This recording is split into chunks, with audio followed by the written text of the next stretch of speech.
train the boost on?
Sorry about that, Protoss theme. You're pretty great, but today it is time.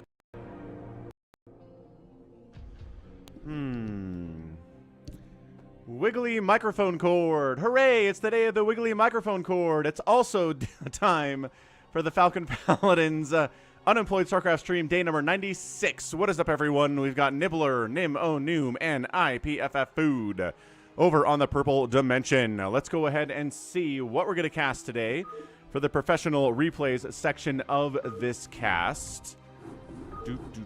And this stream. Hope everyone is having a good day. I got to the gym early today, but tragedy of tragedies. My favorite treadmills were all taken. So I had to use one of my less favorite treadmills today, and I'm kind of sad about that. Poor Falcon. Maybe I need to buy a treadmill for myself, because then every day I can get a favorite treadmill. What's up, Kilo Sierra? What's up, Connor? $5 Canadian Super Chat. What's up? Want some TVZ with Infested Terran? Woo, that's a big ask, Connor. I think it'd be a lot of fun, but I don't know how likely that's going to be for us today, at least outside of the, outside of the live games, right? Players do like to do that live on stream. Live on stream. All right, kiddos. Who is doing this and that and the other? Okay, we're good. We're live on Discord. We're live on Twitch. We're live on YouTube's Marsara guys in the chat. We got super chats flowing already. Thanks again, Connor. What do we got today? Some PVTs. Ooh, good mix. It's a good mix today. So let's start us off. 27-minute PvZ. Let's double check these names. I didn't even look. Hero and Stork. There is so much Stork on the channel today. Holy crap. Infinite amounts of Stork over the last couple of weeks. We'll see if that continues or not, but I imagine it probably won't continue forever. So real fast, let's get a prediction rolling out here. Hero versus Stork. Hero, Stork. Predictions rockin' and rollin'. Top right. Let's go orange. Orange Zerg player, it's Nibbler. And by that I mean it's Hero. Top left, it's Stork. Protoss versus Zerg here. Red versus orange. Two fiery colors coming at ya. On Polypoid, a PvZ to start us off. Should be excellent. Should be good. All I'm hoping for is we get a Defiler Mound out of Hero today. If we don't, I'm going to be a sad panda. Are we? Yes, it is, Dolaviel. Are we live on Discord? No. But Discord is broadcasting the fact that I am live to the people on Discord, which is what I was looking for. I've never actually used a Peloton. I don't like the idea of a subscription service coming with my exercise routine. Just give me the friggin' treadmill. Give me the bike. Let me use it when I want. Like, I don't want to have to... Like, I don't need somebody telling me how to use it. I don't need motivational people, like, going, hey, you got this. Rah, rah, rah. I just want to do it. I want to watch YouTube. I want to watch Netflix while I'm doing it. It's all good. Forge Expand here from Stork. Overpool opening. Poof. Into an Expand here from Hero. Taking it very seriously. Both players taking it seriously with the Forge and the pool first. Worried about early aggressive shenanigans. But nothing much. So we're going to go third hatch here at 250. Come on, Hero. Do the thing. There it is. Do the thing, Julie. That's what I'm here for. Gas getting taken by the Protoss. Gas already here from the Zerg. We'll see if he goes Hydra Den. We've seen a lot of Hydra bust attempts in PvZs recently in this folder from the 2020-2021 locale. But instead, going for a faster lair. Okay, so that's why we scout, right? Is it Hydra Den? Is it lair? These are important things we have to see. This is why this probe is risky its life. Running all over this base that way. Yep, Dolaviel, I understood you completely. Cybercore, neat. One Zealot. Overlord sees that too. Hero scouting everything. Stork is scouting everything. There is nothing hidden between these two players. Yoink. Yeah, fair enough, Kilo Sierra. That sounds like a great solution to you. I like it. Yeah, achievements. Oh, they brought video game achievements into personal fitness. I guess that makes a lot of sense. Like, I don't find that weird at all. Spire coming in. We're going to get a second gas. We're going to make any Mutars. It's a +1 Corsair opening today. First one we've seen of these in a while.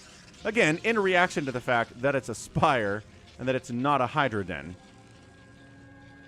So a lot of this is being dictated by the Zerg player in this matchup. Macro hatches are macro hatches. Lings are lings. Zealots don't have zealot legs coming in because the Citadel is warping in now.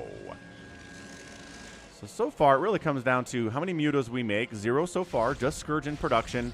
This is your only kill you're going to get for free, Mr. Corsair. Let us attack for sure.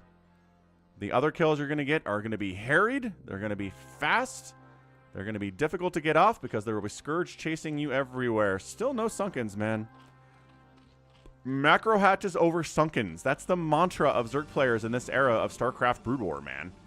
We are looking at zero static defense here. Static defense? Nope. Evo chamber. Static defense? No. Hydra Den. Okay, so yeah. Static defense. Not happening. Not happening at all. How's it going? I am 8.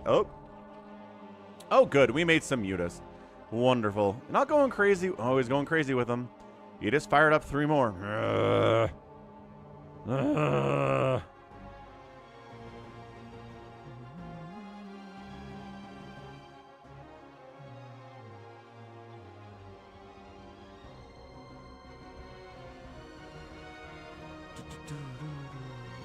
Oh, wait.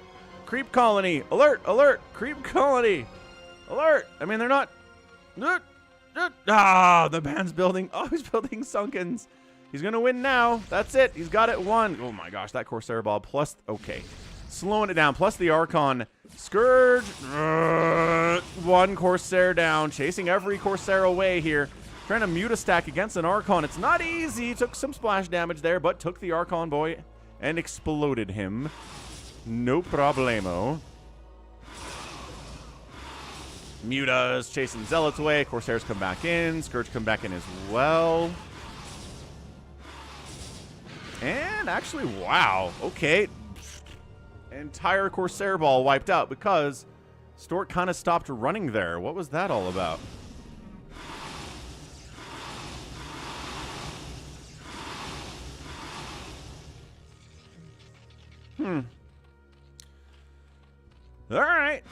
All right. Well, what's the follow-up here now that all your Corsairs are dead, Stork? That was not the greatest move I've ever seen from a Protoss player. Like I said, he has the static defense. Step 1. Number 2, he killed all of the Corsairs. Step 2. Step 3 is getting a Hive, getting Plague, getting Dark Swarm. And then Hero should be in a fine position to win this game.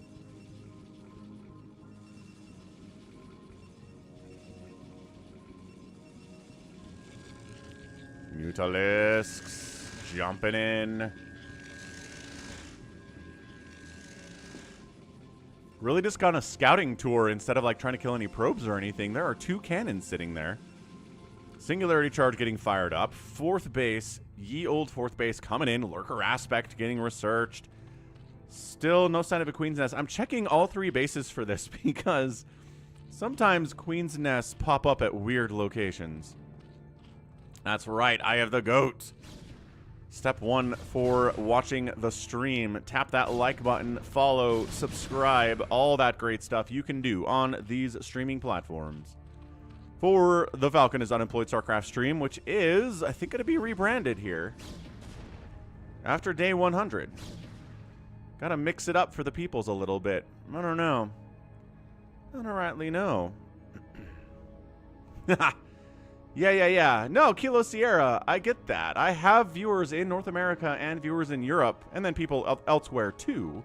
But those are the 2 large groups. And so what I try to do is find times that are every other day, it's good for the Europeans. Every other day, it's good for the North Americans.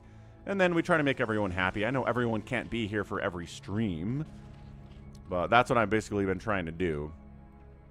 I don't know. Like, is there a particular time you think that would work perfectly just on a random Tuesday for everybody in Europe and everybody in North and South America? And I'm just not sure that there is.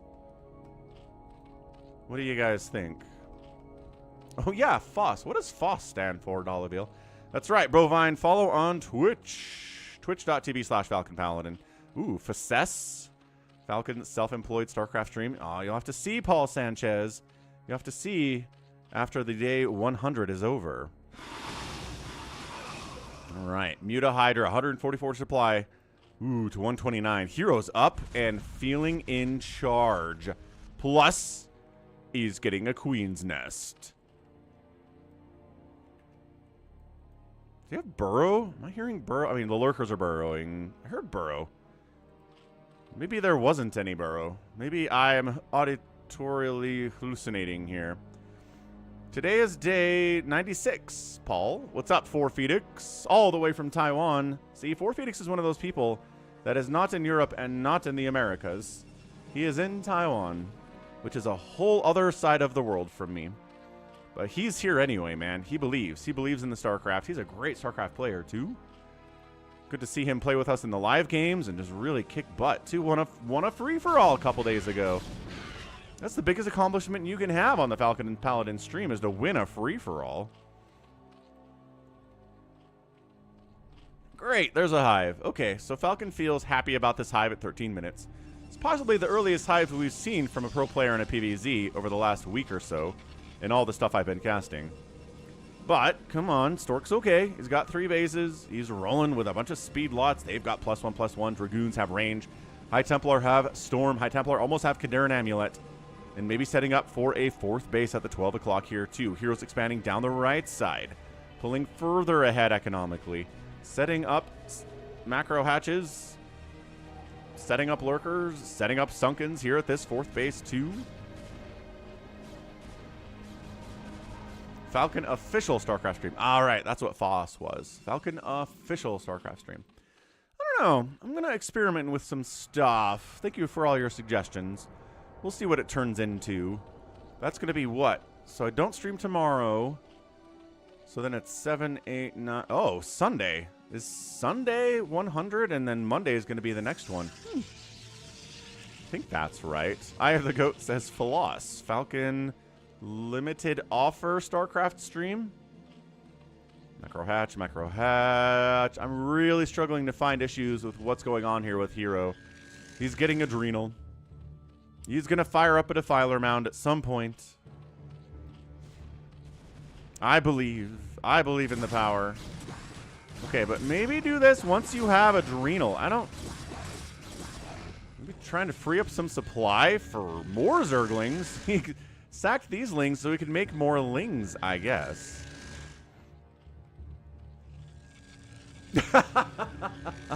Eye of the Goat, no.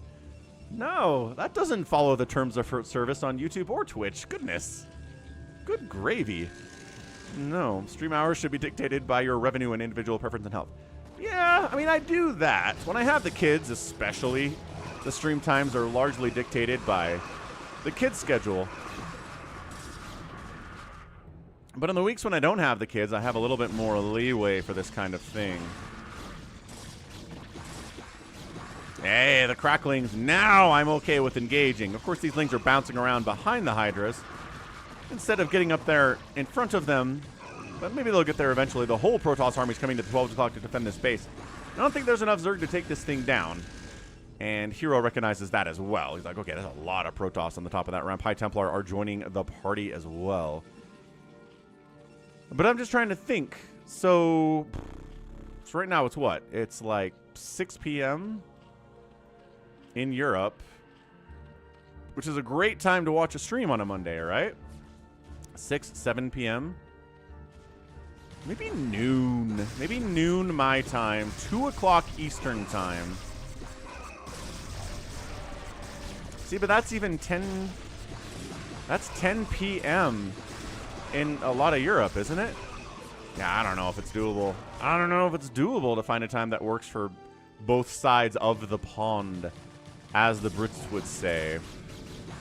Anyway, we're just throwing lings away for no reason, buying time for Plague to finish, for Dark Swarm to finish. Is he working?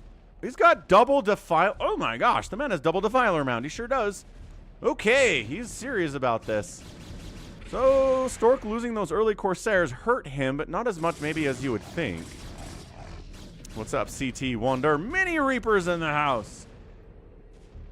Yeah. The problem here for Stork is that he lost his entire Corsair ball for almost minimal effort from Hero in the first 10 minutes of the game, and that really set him back. He invested a lot into those Corsairs and didn't do anything. So, Dark Swarm is up. Crackling's in the house. Where's your Psy Storm? There it is. Coming around the left side, coming around the top side. Surrounds are always good. I know I'm a broken record on this front, but dude, if you can come at your enemy from 3 different directions, you're probably going to win. At the very least, you're going to force the enemy to retreat from that spot. Nobody likes getting fully surrounded at all. So it's not a dead Protoss army, but they're completely out of their element and retreating now and getting swung up on the backside too. So, oh gosh, the surround part 2 is sort of happening here. That's a lot of cracklings, man. They've got 2-2 upgrades. The Protoss is at 3-2, but they don't have the crackling upgrade. Yeah, this is where everyone dies. Okay, I mean, they're taking a lot of Zerg with them. Actually, hold on a second. There's way more Zealots here than I thought. And the Archon's racking up 32 kills on that Archon. Never mind. Way more Zealots than I thought were there. I did not see them on that left side. Zealots! Zealots are strong. Zealots in numbers are very good. They're not even plagued either. They're not plagued. Where's the plague at? Oh no. Left side base. Save it. Cannon. No. Forcing a cancel on that 5th base. Just barely getting in there before the Zealots showed up and shut that thing down. Yeah, sometimes we'll see Snow open to Reavers. I mean, you'll get Storm eventually because you always get Storm.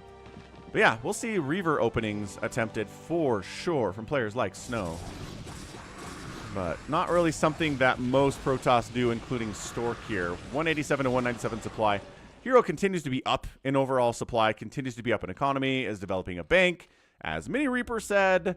And I don't know, we need some kind of a major storm drop, some kind of a Zealot snipe on all of this tech. But look at these mutas just waiting for a drop to show up. And the man's getting a greater Spire too. He wants to turn those mutas into Guardians, guaranteed. Yes. How much Psy Storm do you have? Enough. How much Psy Storm do you have? Not enough? We're running out? Nope. There's always another Storm in the banana stand. This guy's waiting. He's like, hey, come up. Send more Lings up here. And they do. And they get Storms.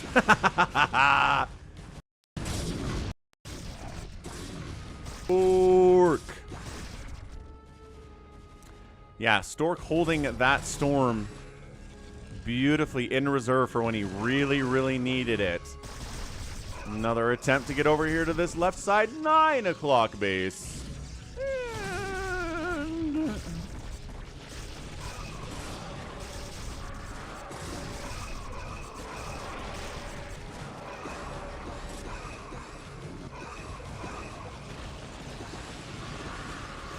yeah, good Psy Storms, heavier into the Archon department here. Stork's doing the right things, but I don't know.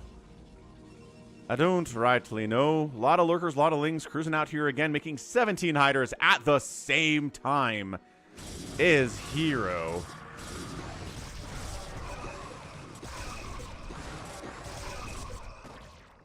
For all the wins and all the kills that Stork is pulling off here, he is still down 20-30 supply to the Zerg. Hero's expanding again. Might go ahead and take the 6 o'clock base, assuming this Zealot doesn't have anything to say about it, which he probably does. Okay, Greater Spire is up. These mutas really think these are going to be turning to Guardians and are going to push this 12 o'clock. That said, we've got at least 3 Storms we can roll with for those Guardians. So if they're not split properly, they're still going to die anyway. There's nothing that's going to save those dudes. They are too slow and extremely dumb. Ooh, another engagement down here.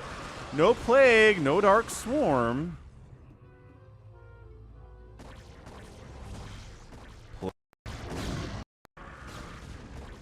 So hard. Okay.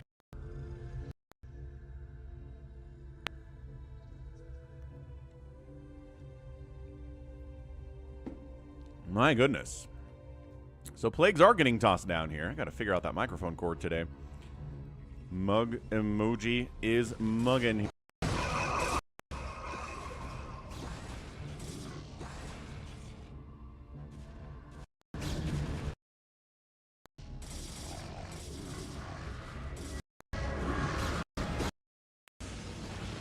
And and hey, the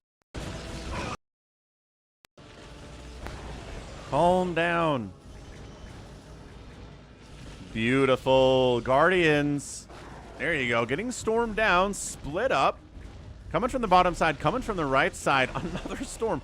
But you got to use all of the storms to take the Guardians down, and that depletes the available storms to defend against the incoming Hydras and Cracklings at this base. Oh no.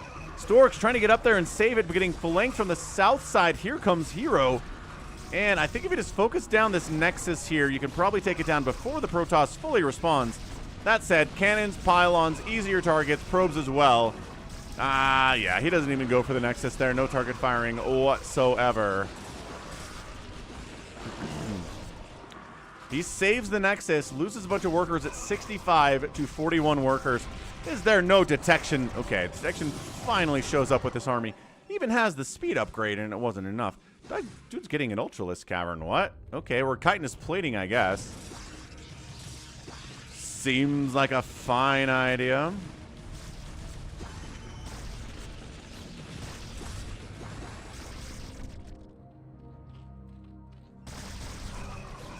Yeah, no, this game is over. Hero just got a really nice victory early on and then just didn't let up. Didn't screw up in any way.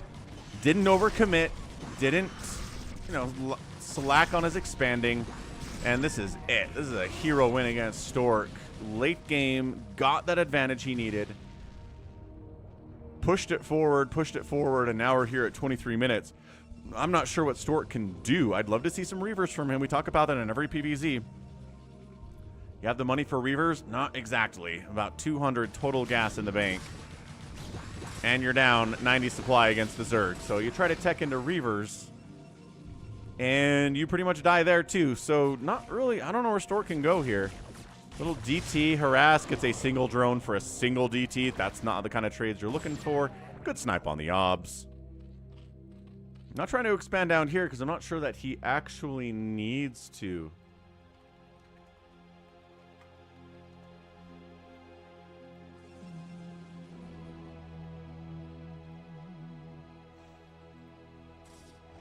Yeah, I don't know, man. What are we waiting for, Stork? You can read this game state about as well as I can read this game state. Probably better. I don't know what you're looking at. I don't know what part of you thinks that this has any potential of a win for you at all. Rock on. That Ling run by didn't do anything. We can win now. We can... There's an Overlord right here. There's an Overlord right here. Yeah, 84 is a heck of a lot, Arcadiox. Hero is over-droning, but I don't think it's going to hurt him too much because he's so far ahead anyway. Yeah, it's just isn't enough Protoss to make it all the way across the map and start killing bases. You're getting plagued. You're getting weakened. Oh my gosh, the man's making 14 Ultralisks at the same time. Who makes 14 Ultralisks at once? Hero does. That's who. He's probably the player that likes Ultras the most, right? In Modern Brood War, I think he very well might be. I love this one lurker denying the Zealot denial of the 6 o'clock. Ear is itchy. Yeah, just wait for these 14 Ultralisks to pop out. And I love that you have Archons and stuff. Ugh. I like how they stack on top of each other if they come out in like the general same location.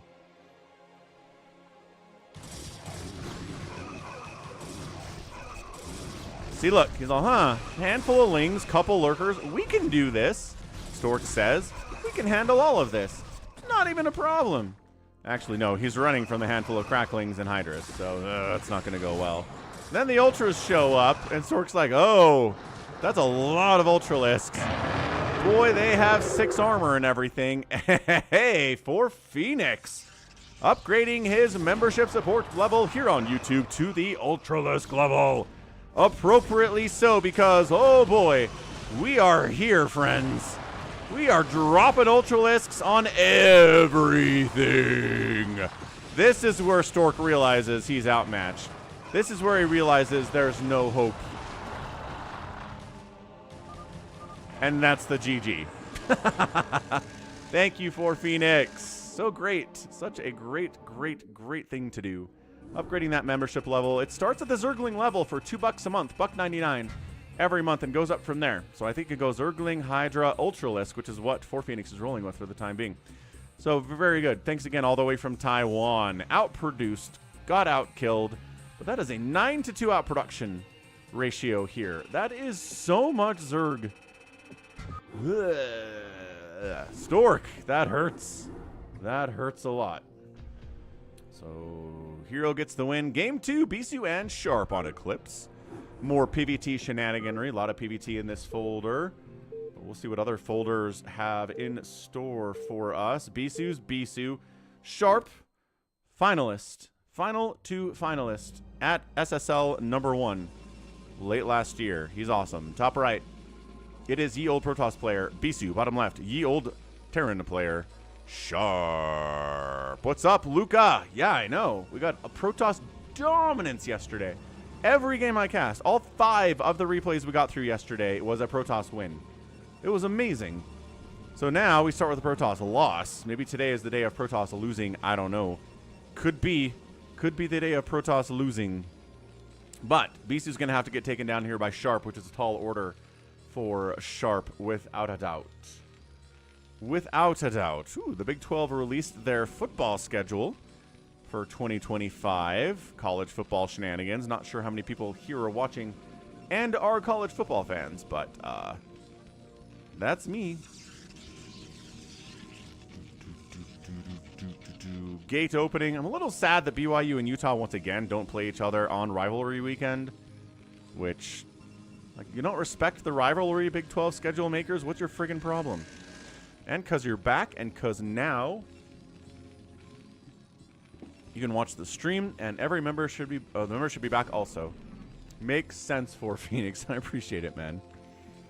Thanks for playing with me. Yeah, dude, Bovine, BYU and Utah should play each other on rivalry week, right?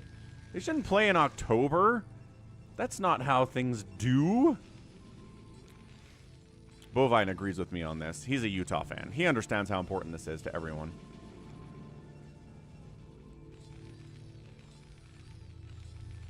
Okay, Factory before Expand, Cybercore before Expand. Both players, just like the last game, both players opening up extremely safely because they know what their enemy is capable of doing at any given time, which is showing up with a bunch of Marines and murdering them. Or showing up with some fast vultures and murdering them too.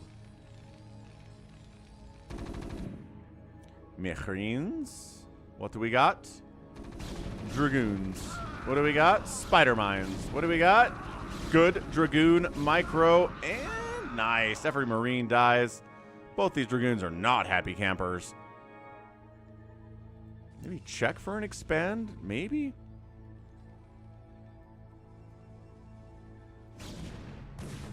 Sniped. Oh, nice pylon block.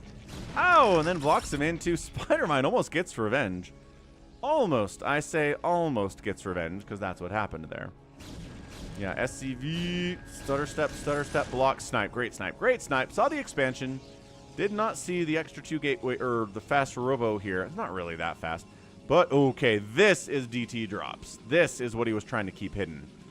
Citadel, Templar, Robotics. Add that up. What do you get? DT drops. Any sign of an expansion for this guy? Thinking about it, Sharp is considering. He's trying. Oh, he gets a nice vulture drop inside the main base. He does end up scouting everything and spider mining the main base, losing the drop ship. Not getting any probe kills, maybe getting some probe kills because, oh, these guys. And then pushing at the front door. This is some good stuff. This is some good stuff out of Sharp. I like this Marine vulture play, delaying the expansion to go for the earlier aggression. Oh, DT pops out, takes a hit. DT chasing down these Marines. Hey, you leave my probes alone. Whack. Whack. We deal with these vultures. We dealt with the vultures. And now we have a DT and a shuttle, which is getting scouted by this vulture, man. Yeah, Mini Reaper, you could be right. And again, yesterday was nothing but wins for Protoss. So Maybe it's time to flip that. I love the Wraith in response to seeing the shuttle and knowing there are DTs out. This is Sharp just responding perfectly. He says, let's get some turrets. Let's get some spider mines. Let's get some detection against the incoming DTs, and let's snipe the shuttle. That always makes it a lot better for us. Spider mine. Ooh. Spider mine. Bam. Didn't pick him up. Didn't save him. That hurts. That hurts a lot.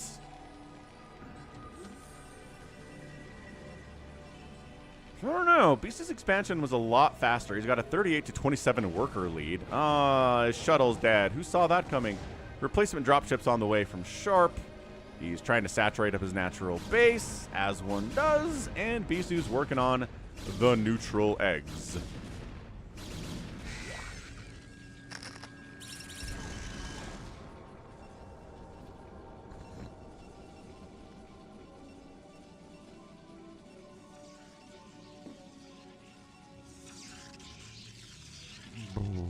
Vultures have arrived. Really, you're going to try to bust through a massive Dragoon wall. Maybe 1 or 2 Dragoons you can get through, but not with this many. Not so much. Killing his own pylon so he can get out. More and more factories. Great. Turrets up. Wonderful. Everything's fine here in Terranville.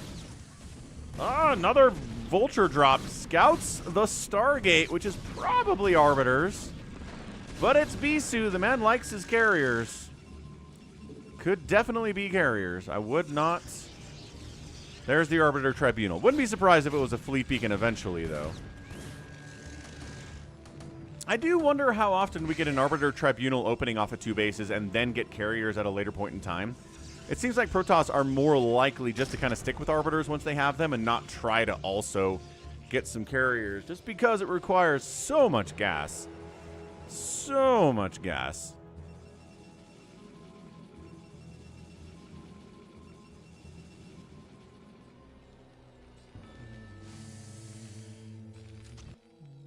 I think he only made 1 DT, maybe 2 Mini Reaper, but that is a lot of gas, in fairness. Calvin, all the way from Malaysia. How's it going, Calvin? Things are good here on day number 96 of the Fuss. Welcome, everyone. Thanks for hitting the like button. Thanks for following if you're out on Twitch. And thanks for subbing with Prime if you're on Twitch. Or, you know, maybe becoming a channel member on YouTube like 4Phoenix did a couple of minutes ago. Big push out. 111 and 93 supply in favor of the Protoss. Going to delay. Got Zealots in those shuttles. No sign of Psystorm yet because we're working on stasis. We're working on producing Arbiters instead. Sharp sees that. Sees the high ground. Pulls back to his own high ground. Down here in the bottom left. Charon boost is on the way from the Terran player. Third base is done for Bisu. That third gas, really important. Oh, DT takes down a siege tank, but also Spider-Man wipes him too. Not sure that's the kind of trades you want. Or drops today from Sharp. My goodness. Their drops are so good. He swings into the main base from the third base. Unloads, sieges up, starts going to town on some of these probes. A Zealot shows up. Save the tank. Not going to save the tank. Okay, so everybody dies. A couple probes get wiped out there, too. 53 to 34 worker advantage for Sharp. Holy crap. Yeah, so we're looking at a ton of engagement here. Ton of harassment. Ton of probes have died, despite the 3 base advantage to 2 here. Terran getting his own third base on the left side. Has a bunch of workers he could probably send over there for a bit of a transfer. But I guess we'll have to find out together. EMP's coming in.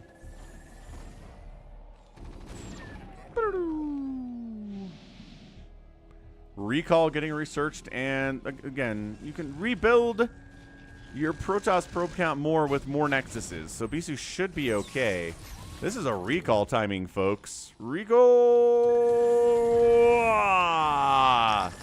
Hey! Big recall! Massive recall into the main base. Not my favorite place to recall, you know that. They're taking down... Okay, gonna try to deny an attack upgrade for the mech. Taking down missile turrets in particular, too. Going after SCVs. This guy hacking away at a supply depot all by himself. He does deny the +2 attack upgrade for this mech. That was rad. That is the kind of thing you need to do if you're going to recall inside a main base. A bunch of SCVs died. It's now a 5 worker advantage instead of like the 15 or 20 it was just a minute ago. Bisu recovering nicely. Nice recall. And into the third base. He's trying to go too. SCV trying to body block the ramp. No, not allowed.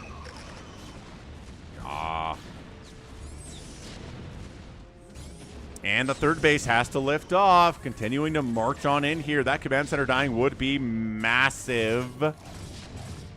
Wow. Bisu taking a lead here in overall base count with the third base rocket and taking out the third base of the Terran, at least temporarily here. That upgrade delay was really, really important too.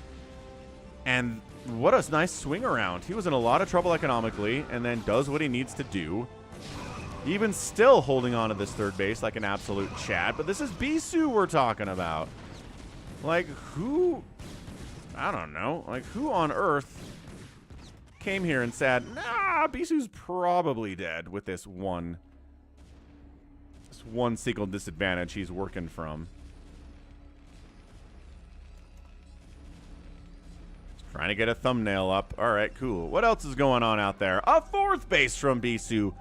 Why not? Because why not? Why not get a fourth base? I'm okay with this. Third base relands. Again, the benefit is for the Terran, he can do that. Is it possible to go online at the same time always, says Calvin. Yeah, we had a discussion about that earlier in the stream, Calvin. I don't know, dude. I mean, yes, it is possible for me to start the stream every day at like 11 a.m. Eastern. That's doable, is what it is. But I'm just thinking that kind of nice EMP. Oh, no. Artosis is really mad again, guys. Super mad again. Third base, target the command center. Target it. Target the command center.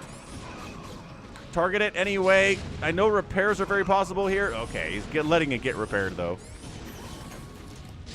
If he can respond enough to the siege tanks, then he can kill the command center with ease, but no, couldn't kill everything. That's a 2-kill siege tank. Awesome.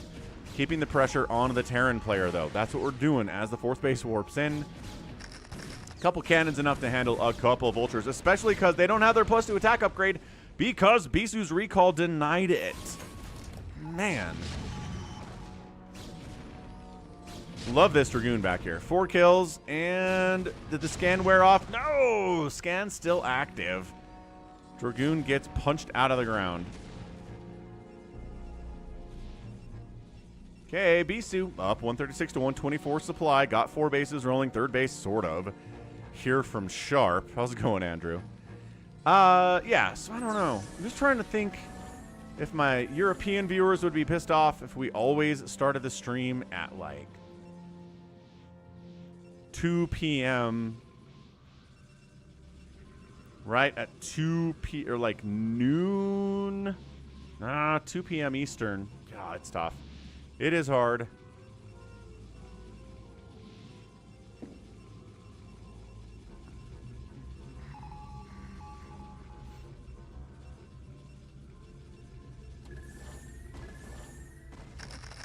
Okay, it's a lead for Bisu, but not exactly the kind of lead he needs, right?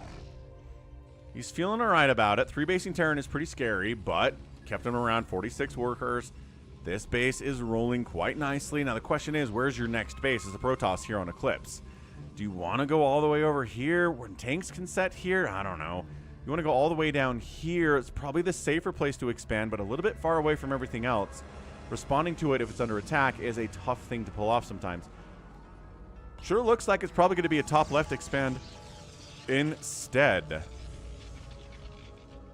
Yeah, even supply count is really bad for Bisu here. Don't like it at all. That is a drop ship up there, but it's empty. I keep looking at it on the minimap and being like, oh, it's a drop. And it was, but not anymore. It is completely out. Out of steam, out of everything. Now Bisu's closer. Okay, about 20 supply ahead now. That's what we're talking about. Hey, Arcadiox gifting a tier 1 sub to Lucas.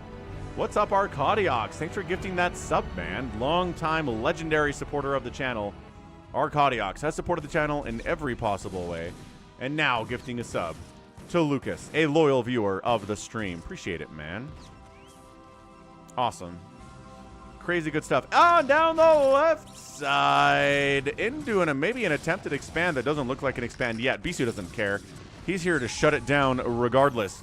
I can expand more easily if the Terran's on the back foot, is what he's thinking. Stasis is getting tossed down anywhere here. You guys get EMP'd or what? No, just not enough energy for stasis. Just kidding. Totally energy for stasis as I check their energy counts. Yeah, Bisu crushing through this back line of tanks. Makes him back it off for now. Killing the barracks is always nice. Holding. Forcing the tanks to unsiege and push up if they want to engage with this Dragoon line. So they're kind of doing it, being very, very careful. Oh, taking out a science vessel would be good. Oh, just on the last bit there of that retreat does get taken out. Whew, how are we looking on sub goal? 97 out of 200. So far, so good. Good progress on sub goal there. Nope, maybe don't just get wiped out by a missile turret. Oh, 29 hit points. Enough energy for a stasis. Come on, man. Come on. Don't die before you cast your final spell, Arbiter Man. Chocolate Soul. I don't even know what that is. What does that mean? We have translations of all the Protoss voice lines that are in Protoss language. Uno, dos, tres. Okay, can finally expand up this way. Once he has enough money, please hold. Now he has enough money. Yeah. Bisu with the base expand. Bisu with the base expand. Come on, man. I sing a song for you and everything. Nope, he's spending money on other stuff, like 7 zealots. Well, I guess the army was coming here anyway, so maybe it's fine, I guess. Probably would have gotten a cancel on that thing if he'd started it when I told him to. 4th base coming up left side from Sharp, but Bisu is back, boys and girls. Jumping in, stasising the science vessel. Nice. And then the other arbiters come in and start stasising with wild abandon. Bam, stasis. Bam, stasis. Bam. There might not be a third one, but there could be a third stasis, and it looks like you're trying real hard. You're getting shot in the face by Goliaths too, but those are shots that aren't going into the Dragoons, I guess. Killed a lot of tanks there. Stasis a bunch of tanks too. 160 to 115 supply. Sharp is up big time after that engage. And because this base doesn't exist or exists, Bisu. Bisu, you're in trouble, man. Yes, I mean Kalani. 100%. That's what I intended to say. This is not looking good for Bisu. I liked that attack. It was cool. But he's down 50 supply. He lost a ton of stuff. He didn't kill a base. He didn't kill any workers during that attack at all. He didn't break through to what he needs to do, which is kill command centers and workers. Coming down, it says, maybe I'll expand down this right side. Which, you know, Sharp probably expected to happen a while earlier, but he's okay with it. If Bisu's just now taking this base and he doesn't have this base, then Sharp is A-OK, 100% on board with these expansion timings.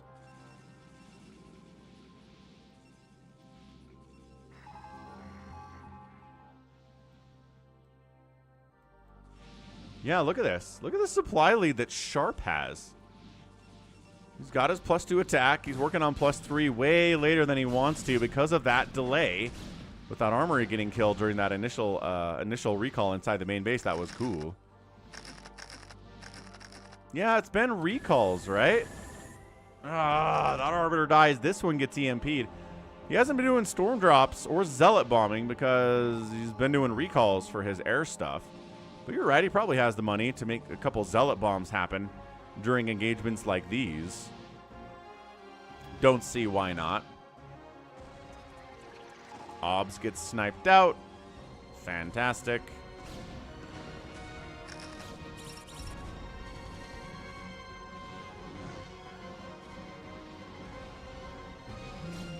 Bisu decides it's time to go again. Yeah, no shuttles, just sending zealots in ahead of the curve here. Arbiter ready to rock. 1 stasis available. Catches science vessel. Catches 1 siege tank. But man, being down 160 to 120 supply here doesn't bode well for the remainder of this engagement. Reinforcing tanks Coming in from the top side. I don't think he needs to go this way. I think he needs to head this way or pull back. He's continuing to fight this direction is not going to work out for you. Zealots, get into the natural.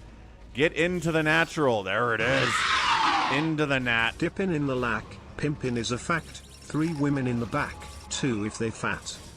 What the heck? What's up, Wyhouse? Thanks for the 769 Canadian super chat. Appreciate it, man. Armory sniped. Dragoons hopping in. I guess the trade war is over, Wyhouse, so that's good news for America and for Canada. Hooray! We did it, everyone. Trade war was like 4 seconds long. And yeah, Bisu can't do enough. And he taps out. I'm usually not okay with Protoss tapping out when they're on the other side of the map, but this one. No base here. Sharp took this base. Okay, that's ridiculous. Plus, this one died. What the heck killed this? Oh, please hold.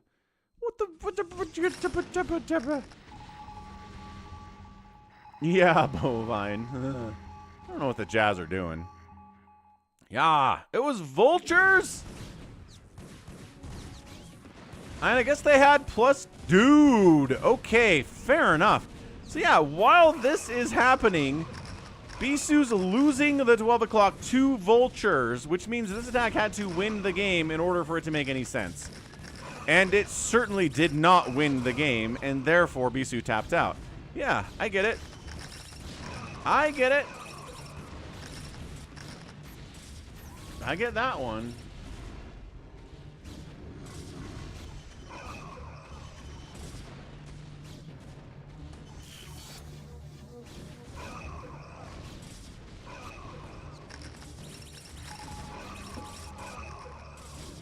Blah, blah, blah. And then it's over. All right, man. So, shoot.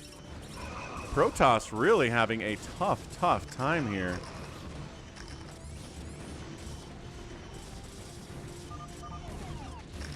And GG. Yeah, I don't know why, Haas. I'm gonna push back on the idea that they can pull that off. That is not... yeah. That's a big ask. The world is a very big place. I don't think so. All right, TVP noob scan Polypoid. Let's riggedy rocket. More PVT actions here. It's noob. It's scan. It's PVT actions. Let's see if Protoss can win this one, folks. Bottom right. Nah, we're gonna red blue it. Blue Terran is scan. Top left, it's our guy Doghill. It's noob. Yeah, the Arbiter's got some good stasises, but not nearly as many recalls as he was wanting. Some great EMPs from Sharp in that game, too. That's what we like to see. North and South America and Europe. Whew.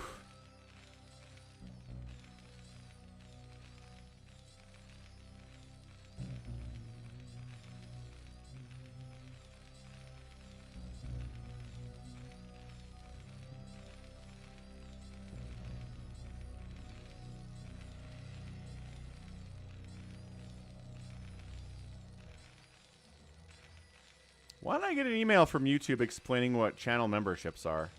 I know what they are. I've been using them for years and years and years. Some weird stuff, man.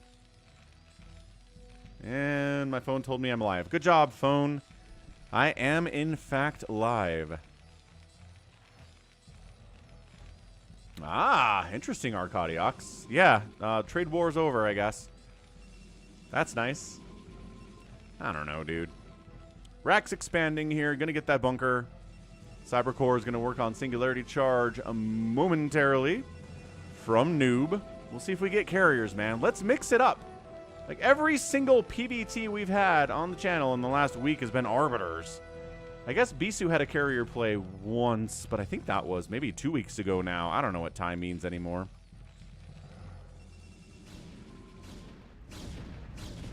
SCV not allowed to scout. Ha ha ha. And expands as soon as the SCV is dead. Good stuff there from noob. Like it a lot. Scan. Getting his factory up. Recognizing Dragoons are on the way. Recognizing Zealots are on the way. Thinks about a run by. Takes a ton of damage for not running by, I guess.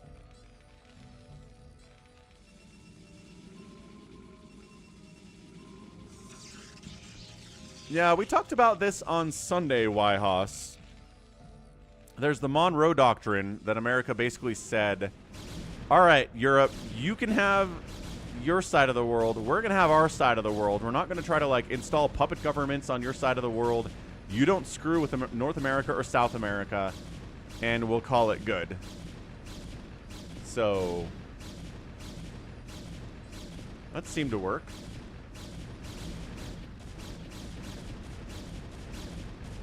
Ha! Says America interventionism across the entire world ever since.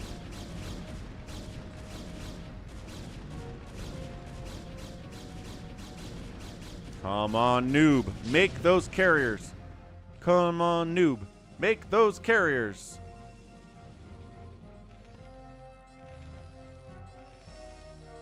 And that's what I'm talking about, Wyhouse. Basically, what it turned out being was stay out of North and South America, and we're going to intervene with like crazy in the Eastern Hemisphere.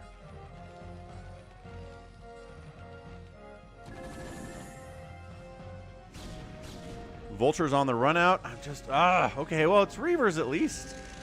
Okay. Noob's going to try to make Reavers work here against Scan. I like it. Immensely.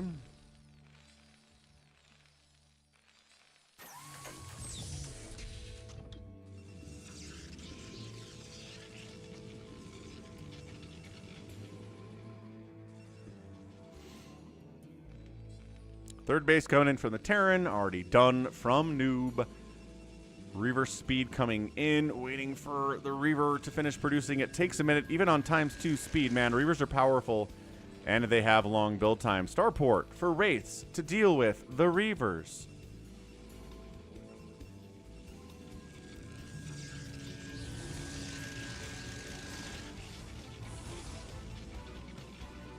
And there it is. Reavers on the way. ×2 swinging down.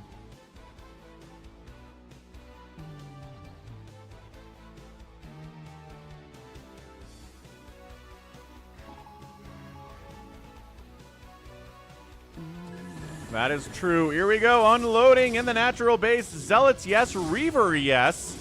Oh, big hit. There we go. SCV's taking it in the face. Killing SCVs. Building armories. Oh, amazing stuff here. Siege ticks. Trying to save the armory. SCV's like, no, just keep building. It's fine. We can save it. The Reaver die? No, Reaver got out of there. Reaver got out of there. Nice. Reaver lives to fight another day is always a good thing. A little bit of chaos here inside the natural base. 59 to 54 workers still in favor of the Terran. However. Whoa, whoa, whoa. What do we got? Hey, Bjorn Buttinger. Thank you for the $20 super chat. Not a super chat. It's a PayPal donation over at paypal.com. FalconPaladin@gmail.com is the address for the PayPal. But thank you so much, Bjorn. Much appreciated. He says, any news on a new job? I applied to a new job last week. A former coworker works there now, and he referred me and really tried to get them to interview me, and they wouldn't do it. So that's where I am on the new job front. I don't think it's happening, folks. I don't know. Unloading, Reaver shotting, double Reavers into the natural base again. The armory, the upgrades. Come on. Got it. Denied the +2 attack and a +1 armor upgrade for the Terran mech. This is 2 games in a row. We've seen Protoss denying upgrades for the Terran. It didn't work out in the last game by any stretch, but maybe it'll work out this time. Psystorm's on the way. What else are we doing here? Is it just Reavers? That was great. That was really, really good. What's up, Karakani? Team America World Police. Loving that, Fred. Great movie. What's up, Schmuck? Yeah, I mean, honestly, the 96 days we've been doing this, it's been working. I've been able to pay the mortgage. I've been able to pay the bills. I've been able to do what we need to do, right, to eat, for example, and things are working so far. So they're sustaining, they're maintaining. So I think if we can keep this going, then I maybe won't have to go back to a 9 to 5 job at all, which would be nice because they don't want to hire me anyway. Shrugs. But thanks to support from viewers like you and from Bjorn especially. Woo, the $20 donation over at PayPal, falconpaladin@gmail.com. Also Venmo, if you're a Venmo user, at Falcon Paladin is a good place to go as well. Top 5 video games. I mean, if it's by amount of time played, it's probably Brood War. It's World of Warcraft. It's probably Warcraft 3, Half-Life 2, and what's the 5th one? X-Wing versus TIE Fighter would be my top 5 games that I've spent the most time on, that I like the most, top to bottom. That's it. What's up, Cirares? Eternal will of the swarm, and that you have been created to serve me. Ba-boom. I played a little Age of Empires 2, not really my favorite thing. I have played Diablo 2, and I have played through Diablo 1, but just recently. I think I played through Diablo 1 for the first time 2 or 3 years ago. It is a fun game, but there's nothing about Diablo that makes it anywhere near my top 5, personally. Too much clicking. Diablo has a lot of clicking. That's why I really didn't get into Diablo 3 all that much. So tragically. But again, thanks, Cirares, for following. How are we doing on that follow goal? Closer to our follow goal. I think like 80 more follows remaining to get to the 3,300 number that we're looking for out here on the Twitch side of it. Yeah, the Butcher. The Butcher's some scary stuff, Fred. Back when Diablo was new. 100%. Okay, Noob maxed out. Scan maxed out. He only has +1 attack on his mech. +1 attack. Ooh, on the Protoss. Charging down. No, but the hotkeys and stuff. Anyway. Storm into that third base. Flanking from the left side. Coming from the top side. Getting that command center, as always, would be nice. I'm not sure there's enough firepower to do it, though. The tank count is remaining too far back as well. Expanding there. Double expanding to the corners during that attack is Noob. Loving that from him. Random empty shuttle hanging out over the battlefield. Always fantastic. And come on, build carriers. Noob, we've seen you build carriers before. He's continuing to work on ground weapons and building millions of zealots and spending his gas on dragoons. I don't think there's any carrier tech here at all today, folks. Not feeling it.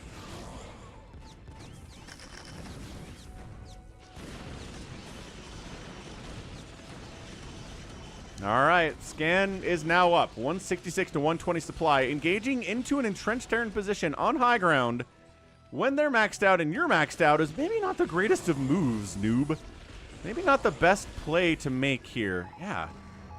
I don't know. Somehow this is turning into, yesterday was an all Protoss win stream, and today feels maybe like it's turning into an all Protoss losing stream. I mean, at the very least, we have a TvZ to wrap things up with, so we're not going to have a Protoss in that match. But in that situation, I think Ganon said Protoss loses there because there's no Protoss on the game at all, which, that's the logic, I suppose.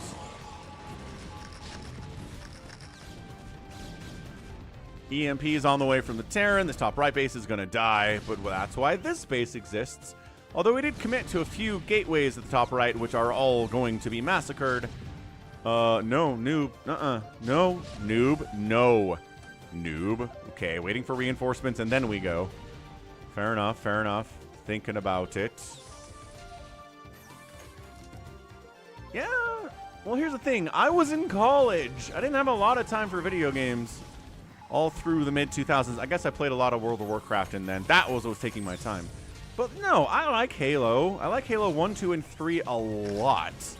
Haven't ever played any of the Call of Duties. But Halo's fantastic. I played through the Master Chief Collection here on Twitch a couple years ago with Somicron co-op campaign for all the Halos. I think 1, 2, 3, 4, 5? Did we do 5? Is that in the Master Chief Collection? I don't know. I don't like this from Noob very much. At all. He doesn't either. He pokes in, immediately retreats from the position. It's 192 to 140 supply. Yeah, nope, Half-Life's on the list. Half-Life 1 and Half-Life 2. Fantastic games. Half-Life 2, Episode 1 and Episode 2. Alex is a fantastic game in VR. Still need to maybe finish playing through that at some point.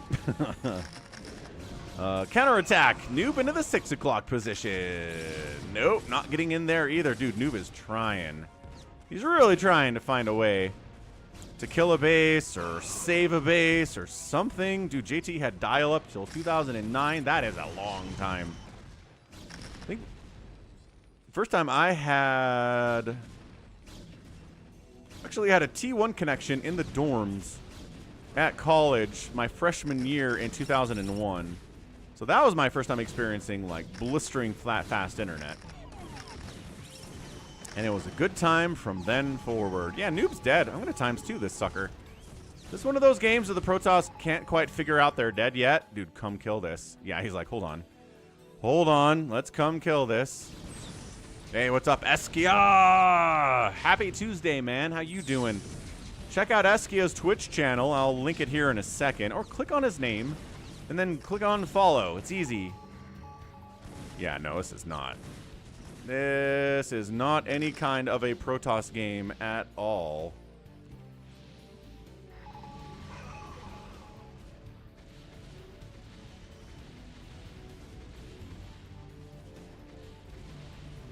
Is that it? That's it. That's the link. I didn't fat finger anything.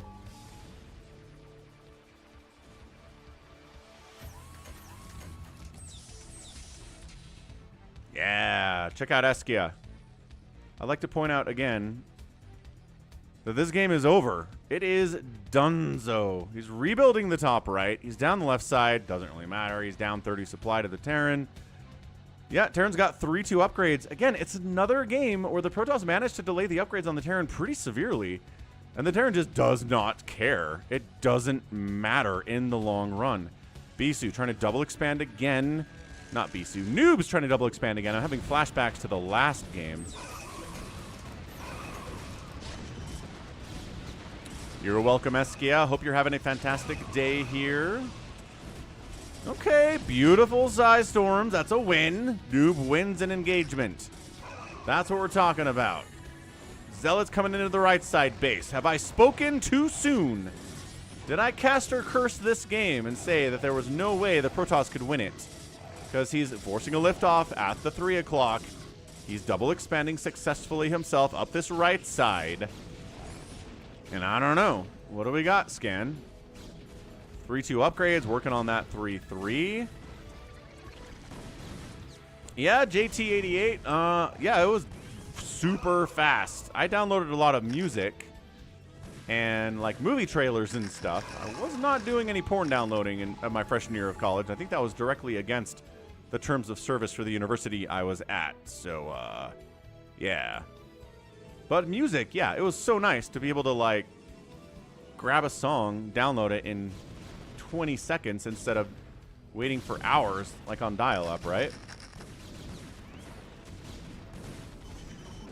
Okay, retaking the 3 o'clock base is Scan, and this is where we come back, and this is where the state... Nope. Yeah, I don't know. Our Arbiters looked really good yesterday. Right? Arbiters looked really good yesterday, and now they just seem like they're just not enough. There's not enough force multiplication happening here. Good Zealot bombing, though, and good Psy storming, though. All right, Noob, I see ya. I see you here. He does hold on to the base. Well, he didn't. He lost the base, but he holds on to this base, though.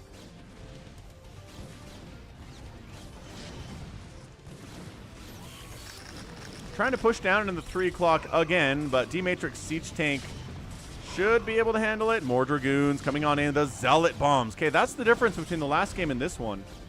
Is going to be those Zealot bombs. Right side base lifted off. Is it going to also die? Quite possibly, yes. And they got it. They got the command center. Dude, Noob is fighting and scratching and clawing. Bottom left base is coming in from Scan. He's probably going to build over here too. Obs checks to make sure that's not the case. This is turning into a better game than I thought it was going to be about 5 minutes ago.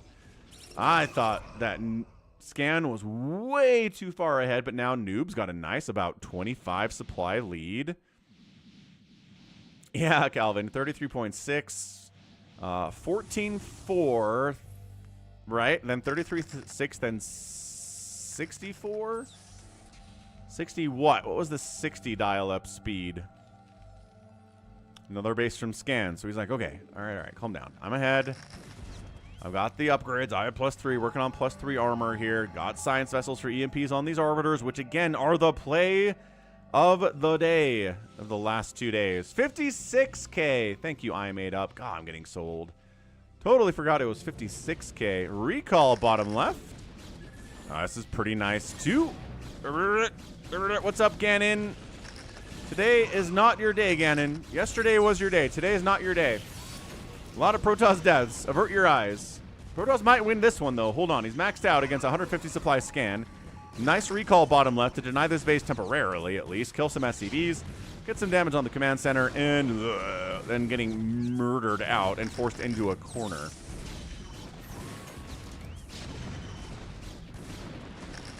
I didn't know that Walmart had an ISP. That's crazy. They're providing internet. Had no idea. So look, map split in half does not favor the Protoss. He can't be happy about this. He does have the left side base though, so it's not quite split in half exactly. And in fact, taking the right side too. Noob's feeling good, folks. Noob's feeling great. Tacking down this left side. Got a 50 supply lead here on Scan. Got 3-3 upgrades. Got shuttles for Zealot bombs. Got Arbiter. Quick stasis before we get EMP'd. Ah! Got EMP'd. No stasis is available, but there's not a lot of Terran here on this high ground. Plus the unloads and the Zealots and the Psystorm. Helping kill the Zealots a little bit there, too. Not as good. And that's it. GG. Hey, we get a win here from Noob. Nicely done.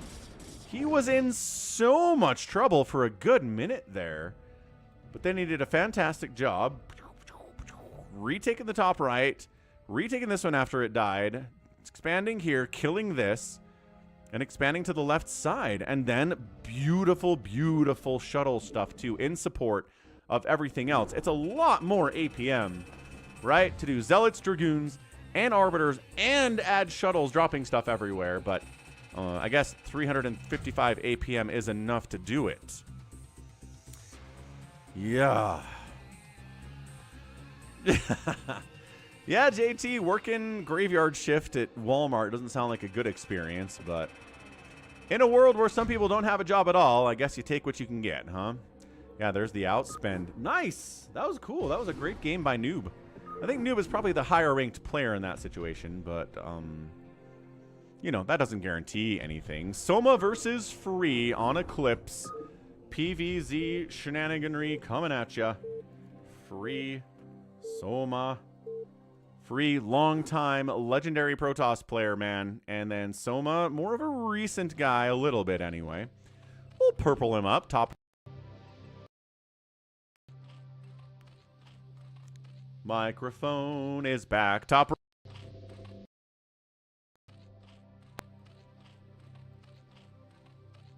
Microphone's being glitchy today. Top right, it's our Zerg player. Who is it? It is Soma. Bottom left, it's Free. He's playing teal. Protoss.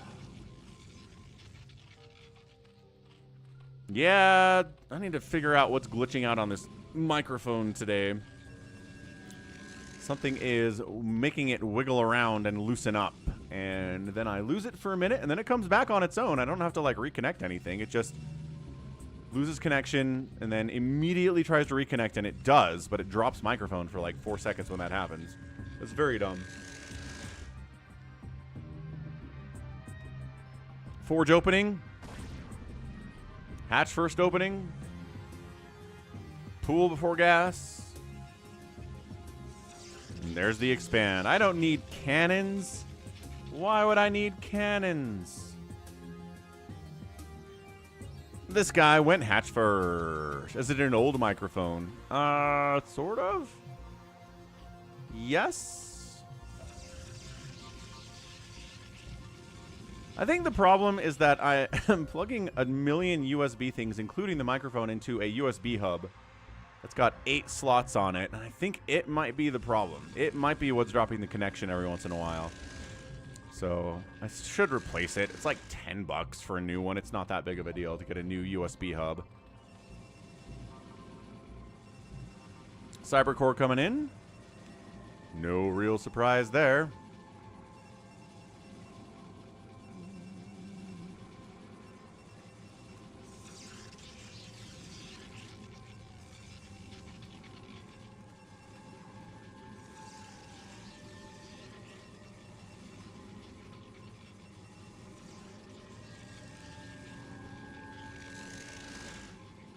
My sister is rewatching Parks and Rec, and she's like, man, this does not start very well. And I was like, that's right, it doesn't. Parks and Rec, maybe the first 2 seasons, I'm not quite sure what they're doing with the characters.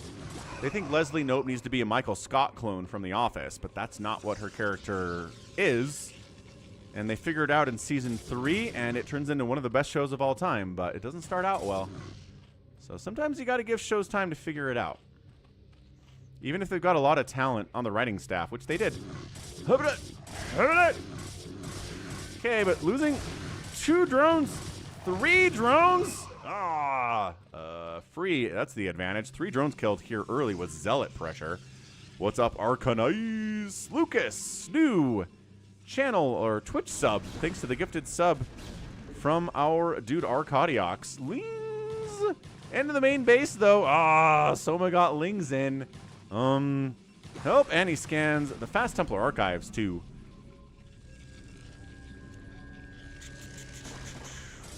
Wow, the Zealot. Why are drones have...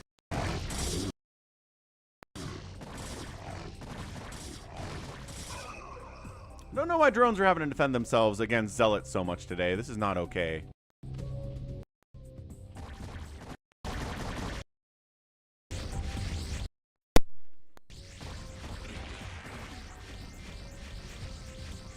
Corsairs doing all sorts of work, trying to get a single over.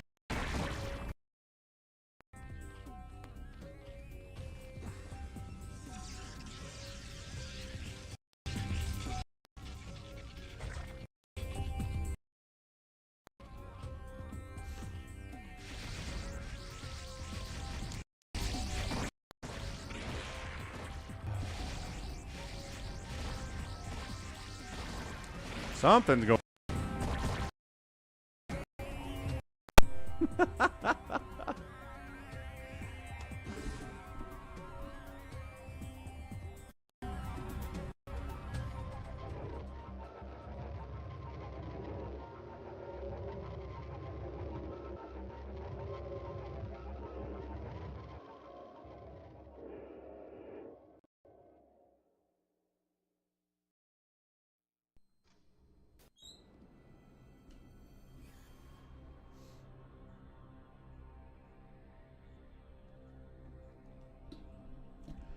Okay. Oh, my camera died. Camera.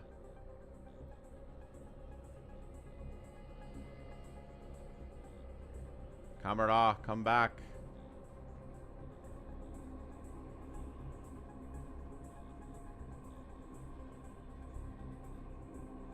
Wait, what?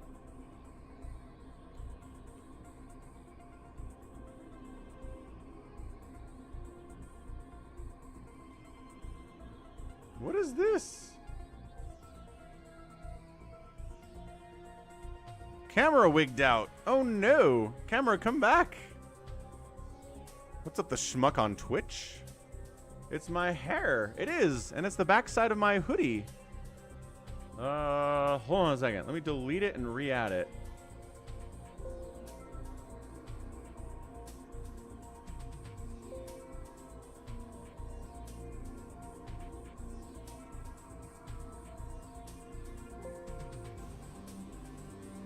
Come back, NVIDIA. Come back. Nope. Oh, no.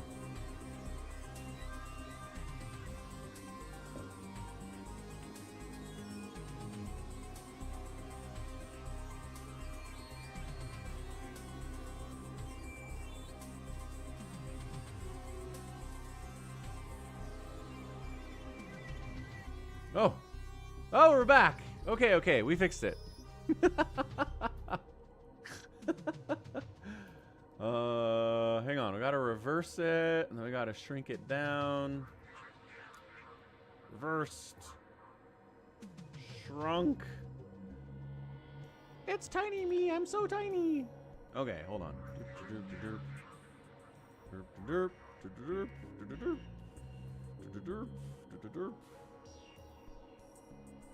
Sure, something like that. That's where I was, right? We're back! We're back, everyone! The cable seems good? Nah, Calvin, it's fine. It's fine, Calvin. Got 8 things plugged in for years. The hub is designed for it. Okay, so we're back. We're back. Everything's good. We're hilarious. The cable's not wiggling anymore. The sound's not dropping out constantly. I was bigger before. That's true. Where are we at? Dude, 65 to 39 supply and a supply block on Soma. Free's killing it. He's keeping his Corsairs alive. That's kind of part of the big thing. Where are all the drones at the third base, though? What happened to them? Did this DT kill all of them? There might have been a DT killing all of the drones at this third base. Oh, gosh. Overlords splitting out. Dead. Brutal stuff here. Free is bullying Soma right now. Arcanine says, we cancel Gamba. Oh, no. There's no way. So there's only going to be one winner instead of, or there's possible to be 0 winners is what you're saying.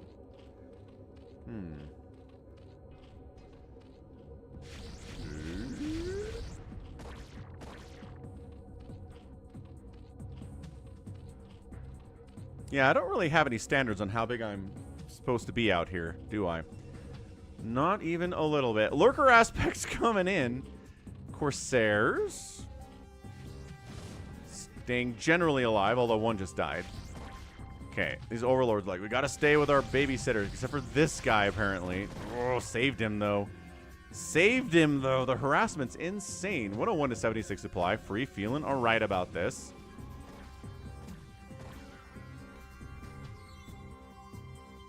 All right, we'll cancel this one.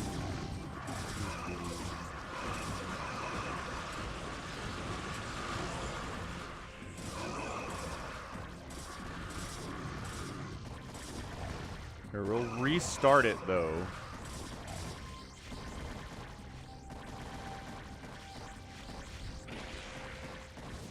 All right, come bet. So Arcanine isn't betting himself here, folks. Feels like a pretty even match at this point. I think Soma's very capable of winning from here. Free, warping into third base is probably ahead. But, as we all know, Soma is very capable of getting into things like Plague and Dark Swarm, and then Protoss looks utterly lost. Let's see if he does that here today, though.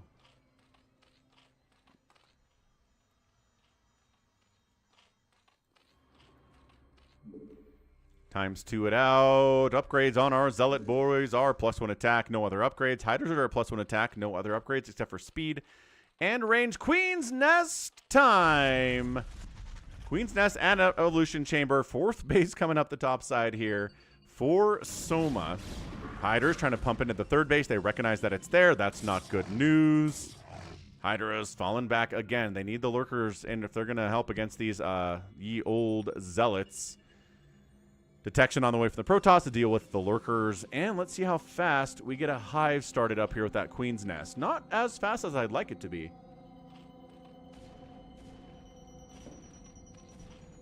But there we go. At 11 minutes, I'm pretty... Yeah, we got some money now. Both sides. Both sides of it. Who believes in Soma? Who believes in Free based on the game state? 4th base coming in from Soma. See, I told you, Soma's getting a hive, getting a 4th base. He was in trouble there for a minute, but he's very capable of winning it from here. The Schmuck, thanks for the follow. Birthright. Know that I am the Overmind, the eternal will of the Swarm, and that you have been created to serve me. And as always, Prime subs are awesome too. If you're an Amazon Prime member, then you can sub to one channel for free every month. $6 get thrown at your favorite content creator out of the Amazon's coffers. Not your own money. It's from Amazon. It's pretty friggin' cool. Prime is awesome. Jacob, what'd you figure out? Zealots, lurker. Okay, so now a lurker's here. So the zealot attack going to be much easier to deal with. Dragoons pushing into Lurker Town without any Dark Swarm on them yet because the Defiler Mound is not happening yet. More Hydras being produced. No Adrenal getting started from Soma. A little bit worried about that one. Andrew, I haven't heard anything about when SSL2 is supposed to start. I was hoping we would hear something last week, but as far as I've been able to see, no.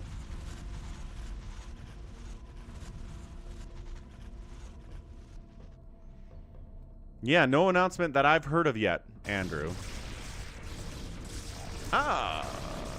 Jacob, what'd you figure out? The suspense is killing me. Good positioning here by Soma. Right side, top side. Lurkers there. Lurkers here. Hydras all over the place. Adrenal is getting fired up before a Defiler Mound is even apparently getting built at all anywhere. I don't know why this man's not getting Defilers, but at least he's getting Adrenal, which he really needs if he can win this thing. Left side base from free. 4 bases for the Protoss here. 4 bases for the Zerg. This is where I think Bisu was in the last game on this map, right? Do we expand here? Kind of far away. Do we expand here? Prime.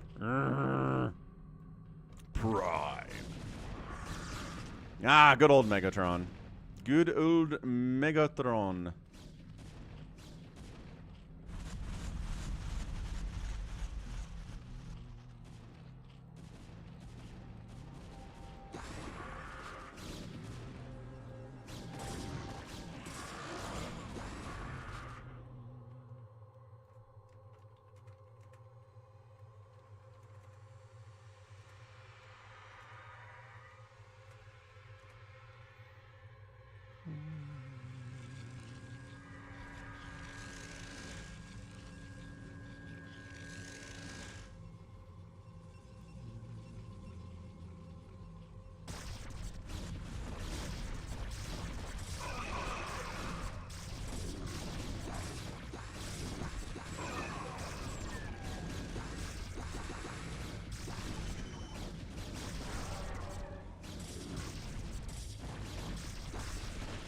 All right, free pushing up 12 o'clock. Is Zerg doing what he can? More lurkers, more crackling showing up here. Is this man really not? Oh, he does have a Defiler Mound. Defiler Mound exists, folks. Do we have any consume? Not yet. He's desperately doing this while expanding down the right side. So that's good. If he can hold this and hold that expansion down the right side, I think Soma's going to be okay. Beautiful 2-1 upgrades here for the Protoss. 2-1 as well for the Zerg, just the other way around with the attack versus the armor. Did we talk about the Transformers 1 movie that came out last year that was a ton of fun? Lurkers stabbing away at everything. Uh-oh. Maybe he can't hold. Maybe Adrenalings aren't the answer to everything. They're doing pretty well, though. Adrenalings. Man, a Plague would be awesome here as well. Psystorm is up. Dragoon's kind of the problem, but this is a tight hold at this 12 o'clock position. I think someone's going to be able to hold it. He gets a Nidus Canal up, which is massive. Consumes on the way, which is also massive.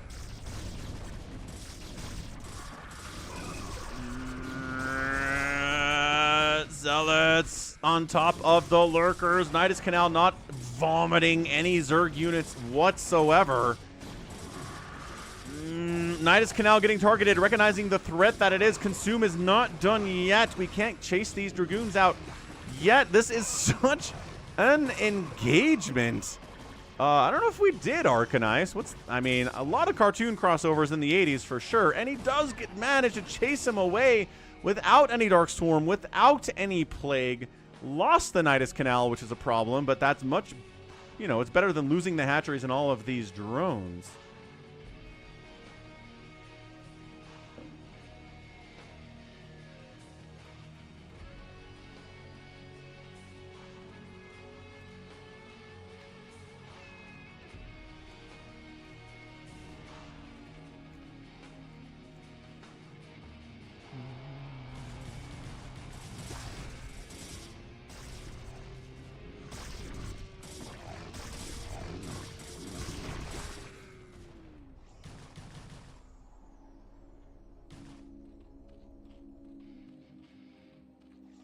156 to 124 supply. Free is up. Got the Psy Storm, got the DTs, got the Archons, got the Zealots, Dragoons. Everything's here.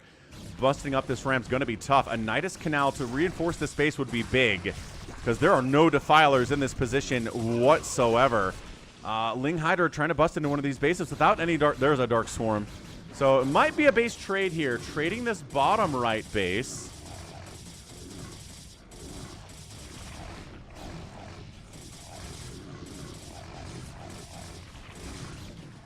Dark Swarm.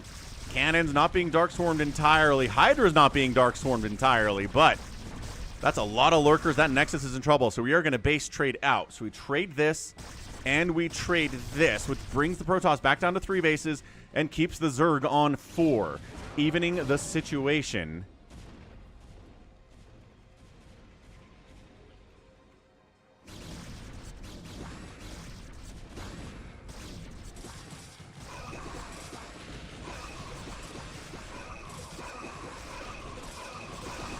Psy Storm, as the Zerg player, is trying to get a concave and set up and chasing free away. What did I say? Soma's very capable of winning this game from this point. He's not even plaguing anything.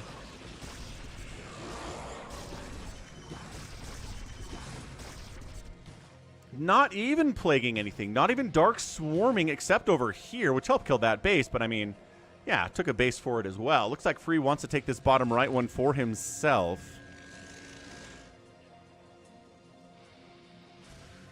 Oh, DT unload. Is there a DT unload at this base? That felt like a DT unload at that base. Nope, that's a Storm. So Storm drop, knocking the Zerg player down to 40 workers. He's on 4 bases, but he's only on 40 workers. Was there a Storm drop? Is this where the DT was? Build a Sunken. Build a Sunken.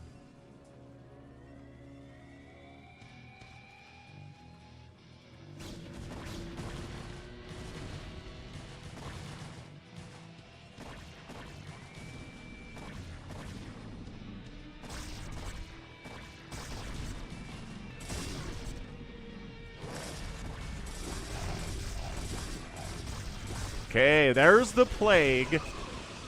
Oh, this is a tight match. Still 4 bases to 3 bases. High ground lurkers denying free access to his 4th base.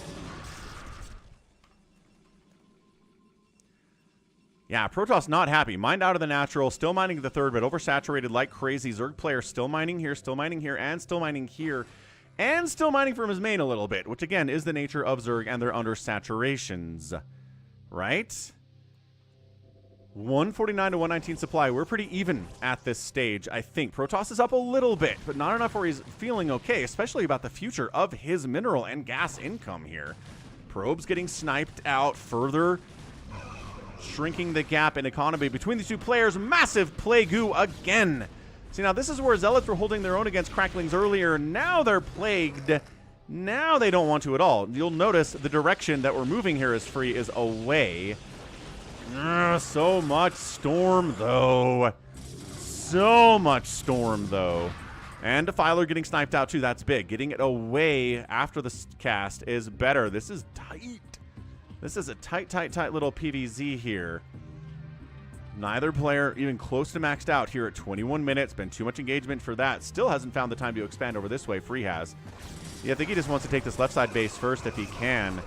Yeah, these Zealots are all... Yeah, they're dying like so fast. I can't even click on them before they die. But with the Archon support, a little bit of Dragoon support, maybe he can rebuild this left side now, but that's a lot. This is a lot of Zerg here.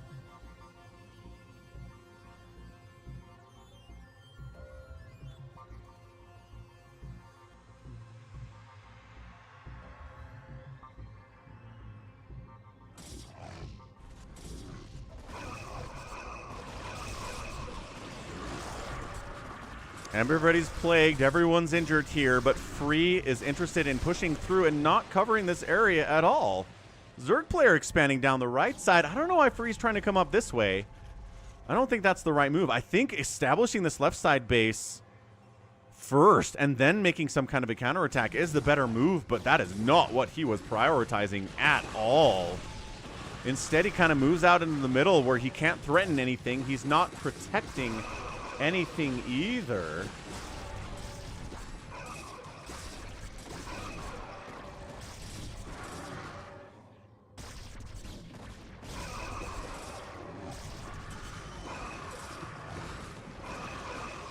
Yeah, I don't know about this from Free. He's not making any progress.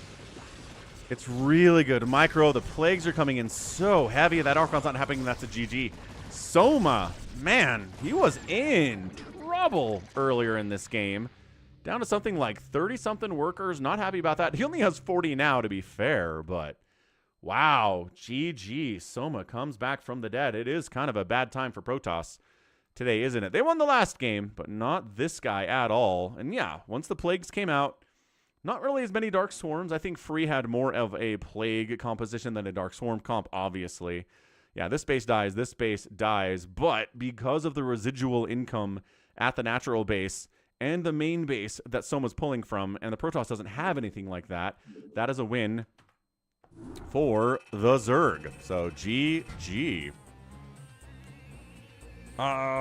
Jacob, no. I actually didn't see a Prime sub come through for you. Not sure what happened there.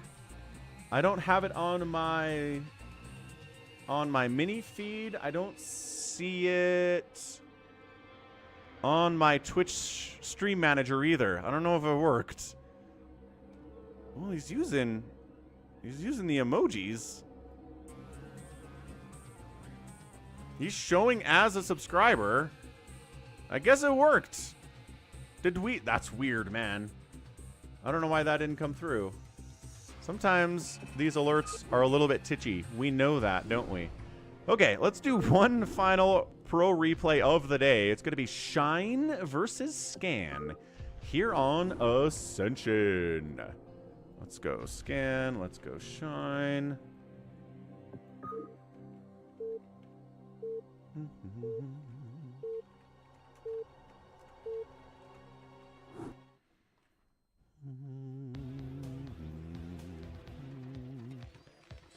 Dun-dun-dun. All right, man. Left side of the map, it's a purple Terran player. It is Scan. Right side, it is Shine.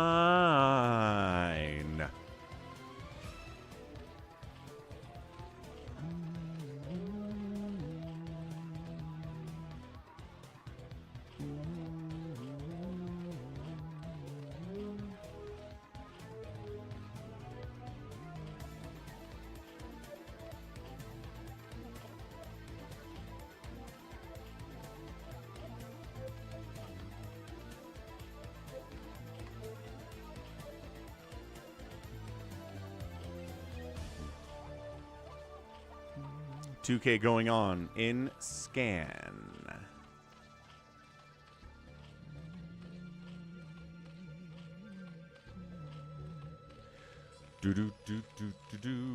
Got money coming on Shine as well, but people really believing more in Scan here today.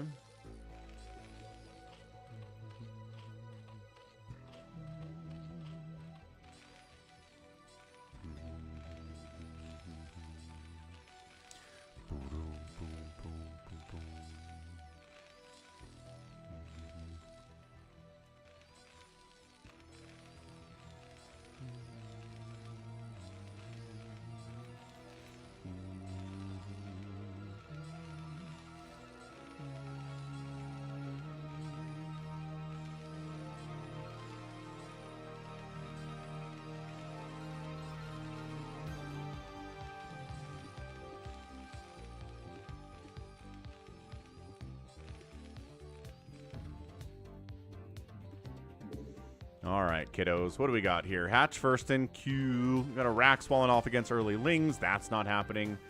Not a big deal. We're on Ascension, which has been an interesting map. We've seen mech on this map more often than not. I'm wondering if it's map dependent. We've seen Flash try it. We've seen 4GG do it as well in a TvZ. So I'm wondering maybe if something Scan's going to try here. I mean, this can't really tell at this stage of the game, right? Do we get a second Rax? Do we get a third Rax? Do we get one factory and float it off immediately? Because in that case, it's definitely not. But Anyway, Jacob, thanks for becoming a Prime member here on the Twitch channel. I appreciate it. I don't know why that doesn't show up anywhere on the list, but yeah, it shows you're a sub, so very, very strange goings on here on the Twitch dimension. The purple dimension.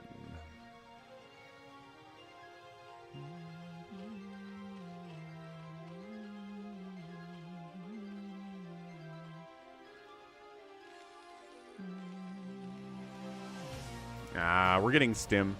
So no, I don't think we're going back here. There's your Spire timing at about 4 minutes. There's your second gas at about this time too. So I feel like we're going to go for more mutas than the standard 5 or 6. Kind of think Shine's going to go for a bigger number. Ooh, this third base could be in danger if there's a push out. But the thing is, if you push out, then the mutas come in and kill all your stuff. So you got to really be careful. But it is good to scout that third base and good to recognize that it's there at least. So Scan maybe can find a timing. Yeah, that's a +1 flyer attack too. It's going to be really, really hard to get over there. Getting some turrets up to defend against the muta so the Marines can actually move out is definitely a priority at this point.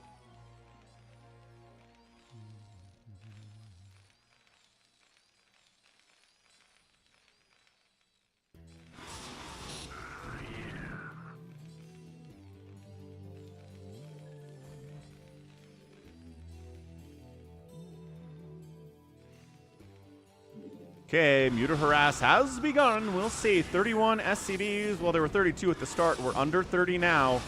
Really good Muta stack here. And it is, again, a heavier investment into Mutas than you'll see normally. That said, Lurker Aspect's getting fired up here a little bit earlier than it would be if it's just going to be all of the Mutalisks all of the time. Yeah, Jacob, for sure. I'm not sure how to check. I guess I could look at my sub list and see if you're there, too, to clarify that it actually went through.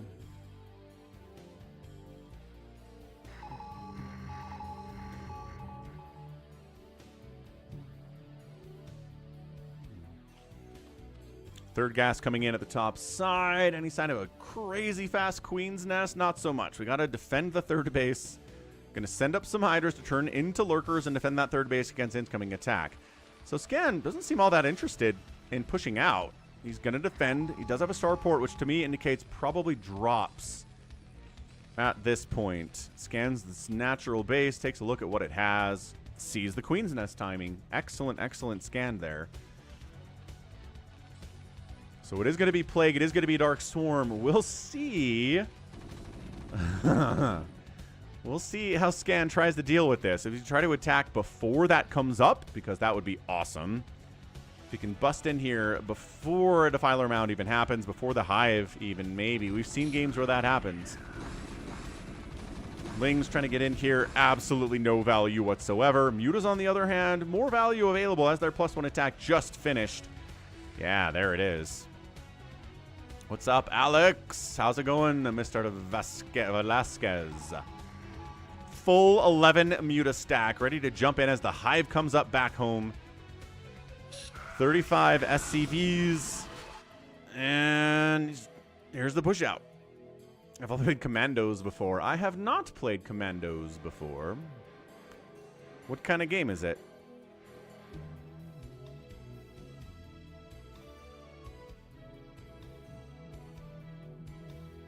Yeah, making partner on Twitch would be great. I think the only thing I'm missing, honestly, is just the average 75 viewer count out on Twitch. So, I don't know. It does seem like it's a tall order. I think somebody said there are only 3 Brood War streamers who are getting 75 viewers or more on average. So, breaking into that group seems like a big deal. But thanks everyone for being out there on Twitch and keeping those numbers where they are and trying to increase them. Ah, nice, Alex. Glad to hear that. Thanks for stopping by. It's good to see ya. Long-time sub Alex, man. He was here on some of the earliest Sunday streams we ever did. So I hope you're doing well. I got laid off last September, and we're trying to make a go of being a full-time streamer here. And so far, so good. Honestly, so far, I think we are doing okay. Enough to pay the mortgage, at least. Enough to pay for the kids' food and everything else, and heating bill and whatnot. So again, thanks to everyone for that support. You guys are really making it happen. Defiler Mound coming in at 9 minutes. And going for a fourth base. Here is Shine. He's supply block. He's got a couple Scourge in case we need to deal with something else.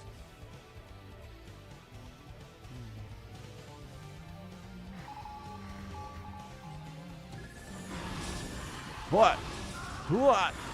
What? Nice turret snipe. Irradiate, though. Good split. S-tier split there from Shine. That was good. Scourge, I guess, for the science vessels and any Valkyries that might exist, but there aren't any either. Appreciate that. All the way from Idaho, Jacob. Adrenal is coming in. An Ultralisk Cavern's on the way. The Defiler Mound is complete. The pieces of the puzzle are coming together for the death of Scan. Buddy, keep those science vessels alive. That's it. That's all you can do at this point. You don't have another answer to what's coming very, very soon. Oh, except I guess you're making battle cruisers, so you were like, you're wrong, Falcon. There is another answer to this whole thing, and it's battle cruisers.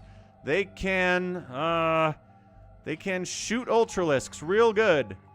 And they can Yamato stuff inside Dark Swarm. That's actually true. We don't see it as much as I'd like it to, though.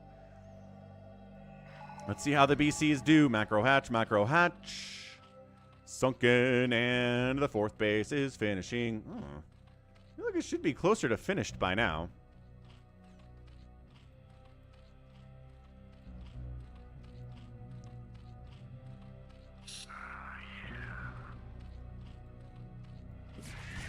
Is he going for it? That's a stacked lurker ball, sir. It is 4 lurkers in a stack. So he irradiates the Overlord because he has to. Supply block? No. Not a supply block, but close. You have to irradiate the Overlord and then irradiate each individual lurker one by one by one by one by one. It is the slowest process, and it buys so much time for the Zerg. Zerg players, if you aren't doing this, I don't know what you're doing in TvZ, man. Stacked lurker with an Overlord on top. Do it. Plague's coming in. Knight is connecting the bottom right to the top left for the Zerg. Everything's awesome that way. Third base is done, and Scan's going for a drop. Going for a drop. Going for a drop. Let's go, go, go. Going for a drop. He's ready for it, though. This is ready for drop. This is kind of ready for drop.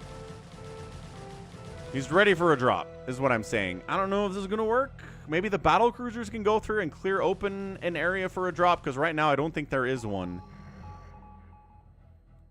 Dropship swinging up top right. Maybe go, yeah, gonna go into here. Scourge can maybe kill one of these dropships.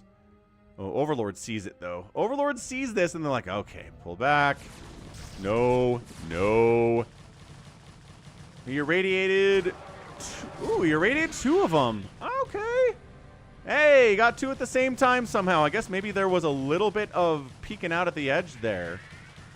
Can he get the other one? He's trying, I think, right now to get the other one. Drop it into the natural base. And getting behind that mineral line. Nice drop. Scan. +2, +1, and stim on these dudes. Dropping into the... Oh, never mind. There's Ultralisks in the main base. Natural base. Kill all the drones you can. He did. He killed every drone he could. And now we're pretty much done. It was okay. It was an okay drop. It wasn't the worst drop I've ever seen. This guy apparently cannot get hit by anything. Are you serious? Can Lings not get back here either? He's still trying to drop in the main. Don't do that.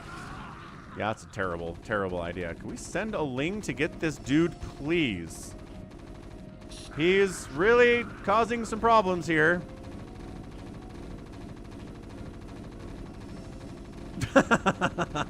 Ultra can't fit. Oh, there's another drop up here, though. How did they... Dude, Scan is getting more done with these drops than I thought he was. He's not evacing with this one. Dude, send a Zerg. This guy. I don't know.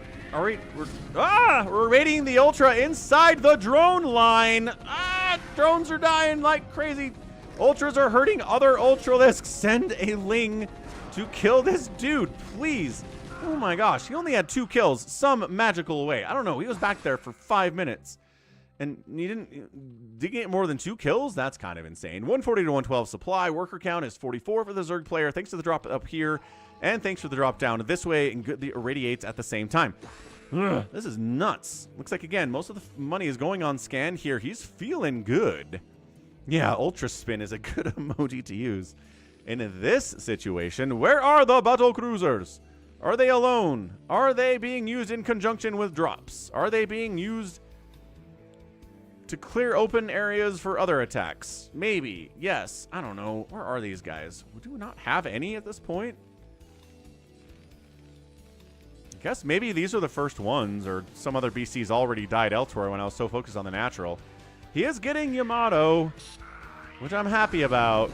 All right, fire bats all up in here. Plague on everything, though. Yeah, let the plague do its work for a minute and then chase everybody down and kill them. One-shot the Marines. I mean, I feel like an Ultralisk could probably one-shot a Marine anyway. Ultras are big and beefy and crazy expensive. Okay, got a bunch of Marines, but reinforcements came up, and smart move to get out of there. 3-port battle cruiser, why? All right, Scan, do it. Do it for the Terrans in the chat. Do it for every Terran player everywhere, like Flash. Do it for Artosis. Look, you stopped these Ultras from killing this entire base, maybe. By maybe, I mean, also, it's not working. He killed one Ultralisk. Okay, hang on, we got this. We got this. The SCVs on the gas are being targeted. Another Ultra is going to die. 2 Ultras down. And then while this bunker's buying time, another Ultra gonna... Okay, all right, that works. As base defense against Ultras when there isn't any Dark Swarm, battle cruisers are pretty fantastic. I think that base would have died otherwise. No question about it, but now there's Dark Swarm in the middle of the map. The Fire Bats. Ah, the Fire Bats are putting work in. 3 kills on that bat.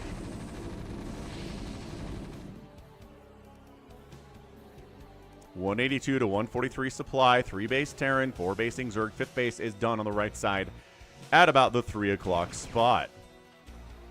Battle cruisers into the main base, and bam, one of them dies to Scourge.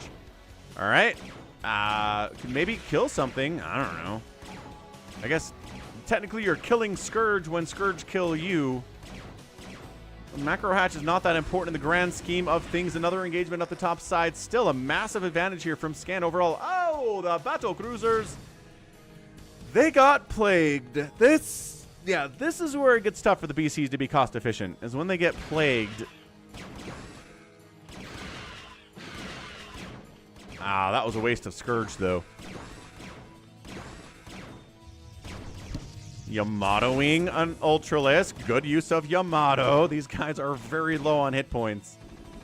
Trying to expand up this way. It looks like Scan denied that one, though. And Scan taking a 4th base of his own. Low ground, minerals only. But hey, you're going SK Terran. You're going to be fine. Battle cruiser's dead. New battle cruiser has shown up with full hit points.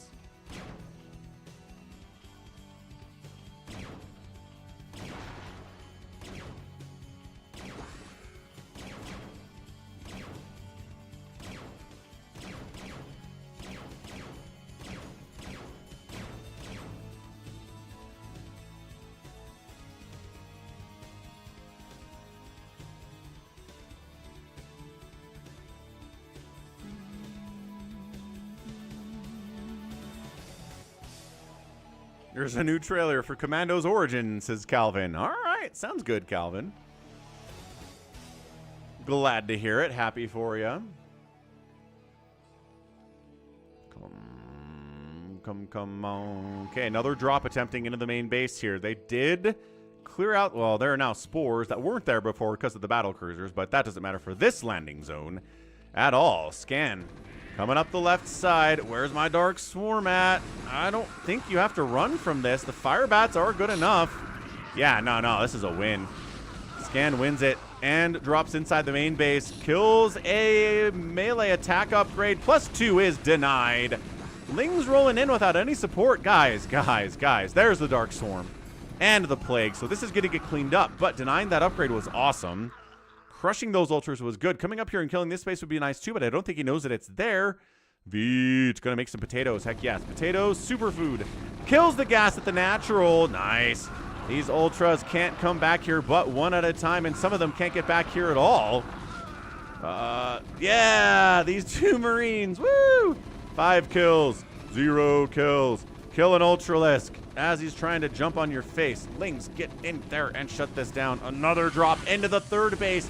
Scan is dropping like a madman, and I'm not sure that Shine can keep up with it right now. They're in position where the Lings can't do a lot about it. The Firebats are crushing incoming Lings too. Sniping a single Defiler. No, it escapes with all of 9 hit points and Ultra dies, though. Third base is a disaster, rather. Fourth base is a disaster for our Zerg player. And the Irradiated Ultralisk helps clear things out. Bam, done. Firebat, 1 kill. Firebat, 2 kills before he explodes.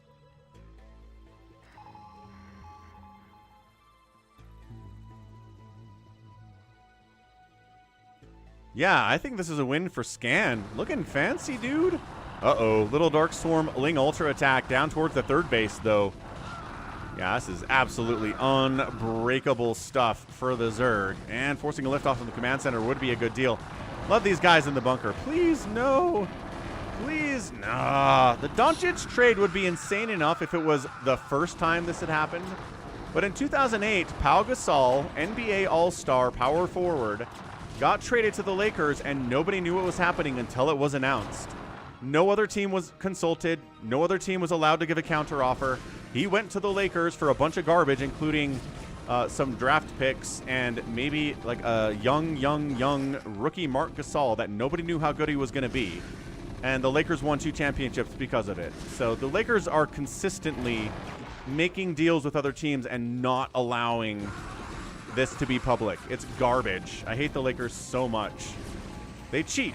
That's all there is to it. They just cheat. So I've already hated them. I just hate them more now. Scan's doing it, man. Well, if a Scan win's going to turn your day around, JT, I think you can book that now. No Scourge connections at all. This base totally getting replaced. This one's done, so you can send all the SCVs over here anyway. It's not a big deal. Zerg player loses this. He's at 36 drones right now. This base dies. The drops are amazing.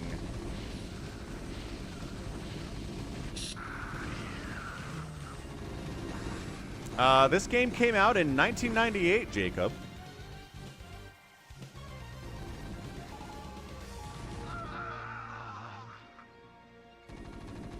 Yeah, most people have a hard time with SK Terran, but Flash doesn't. And Royal doesn't. That's for sure. I mean, I don't know about that, Alex. I like Stockton and Malone a lot, but you got to win at least one title if you're going to be the greatest duo of all time.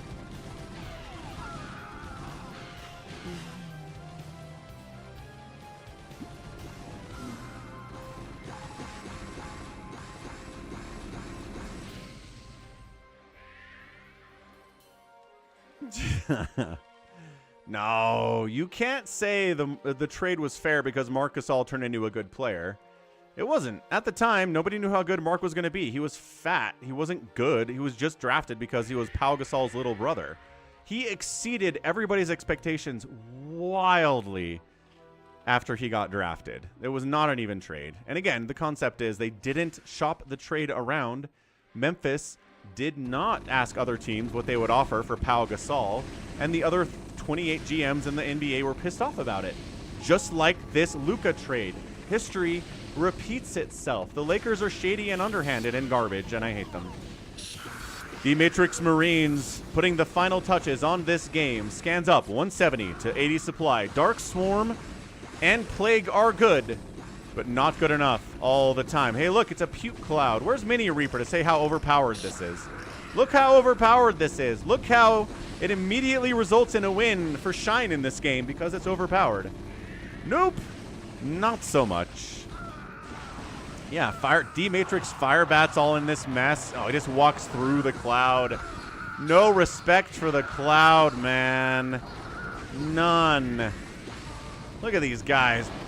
Pocketed up here. They're all gonna die, but they are getting some serious value. That last Ultralisk would be good if it died. They get it. Oh, they got it.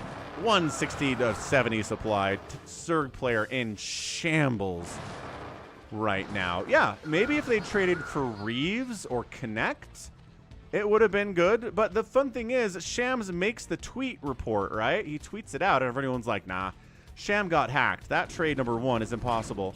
Number two, there's no way that this trade would happen without involving Austin Reeds or Connect or a couple of trades, right?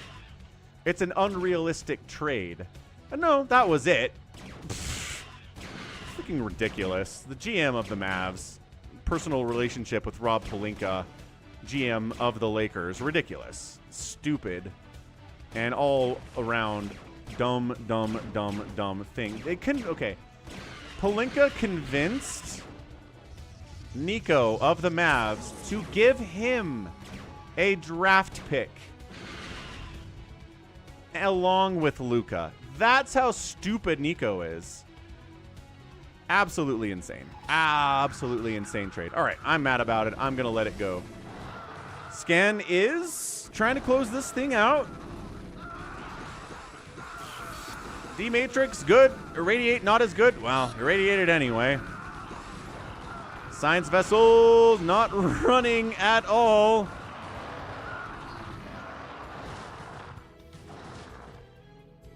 Shine is kind of stabilizing. He's retaken the 5th base. But the battle cruisers are ruining stuff here inside the natural. There's no mining here whatsoever, and that's it. GG! Shine taps out. Papow and Scan gets the win with the battle cruisers, with the SK Terran, against the Plague, against the Dark Swarm, and is overall kicking butt and taking names. Nice job, Scan. Way to get that win. Awesome. Awesome win from Scan there. The drops were the key, right? I always say that. Drops are good. Let's do drops. Oh, I hate the Lakers, Jacob. I don't hate many things, but I hate the Lakers. Mostly because of this stuff. Mostly because this is 2 times now in the last 20 years they've gotten an all-star, top-tier caliber player in a trade where nobody else knew the trade was happening. It's sneaky, underhanded garbage. And I hate it. All right, GG. Jacob gets his winnings. Let's head on out, friendos, to US West BattleNet. Right? We can do US West BattleNet. We know what that is. Come sign up for an account if you don't have one already on US West. Let's start us off with a Steal the Bacon. We have a new version of Steal the Bacon, where now there is a game-wide alert where if someone has 6 of the 7 captures, then it alerts everybody to say, hey, this person has 6 of the 7 captures. Maybe do something about it. Maybe try to stop them from getting the 7th. And so they're going to try. So this is Steal the Bacon version 69 alert. Alert at 6 steals. Edited by Savior Sword and Lucky Noob. So I'm going to step away for a minute. I'm going to get a Coke Zero refill. Going to use the little boys room. And bam, extended unit limits. Come on in, tap that like button, follow, whatever. Do what you got to do. I'll be back in about 3 or 4 minutes.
Awaken, my child, and embrace the glory that is your birthright. Know that I am the Overmind, the eternal will of the Swarm, and that you have been created to serve me.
Okay, let's rock. We're back. We're ready.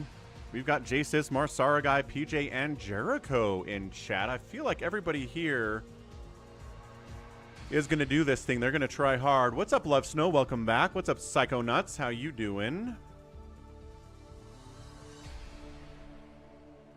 Cool. Let's start us off. So this is a Steal the Bacon.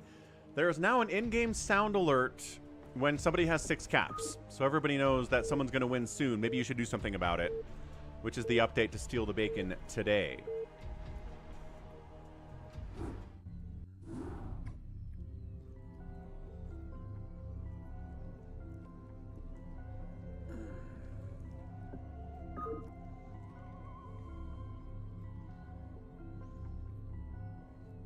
And we go. Love Snow, Baneling busting out here, looking good. We don't have Banelings in Brood War. I think they'd be interesting. That's what StarCraft Evolution is for, though. You can see how Banelings work against a Brood War Terran player. Ho ho ho ho. Awesome. Okay, top left. It is a Terran player. It's Jasis. Top right, Marsaragai. Bottom right is PJ, and bottom left is Jericho. Let's get that Gamba rolling. I know you guys have the Gamba in your veins. We'll get Marsaragai out there. We'll get PJ out there. And Jericho, too.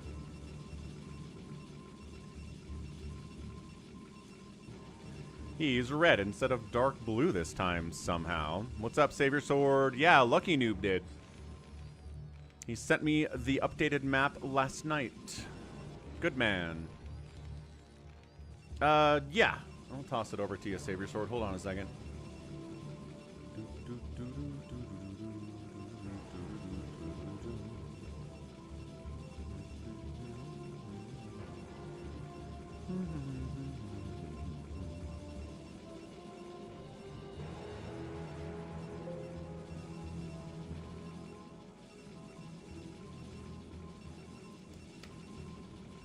There. Push it over Discord for you, Savior Sword.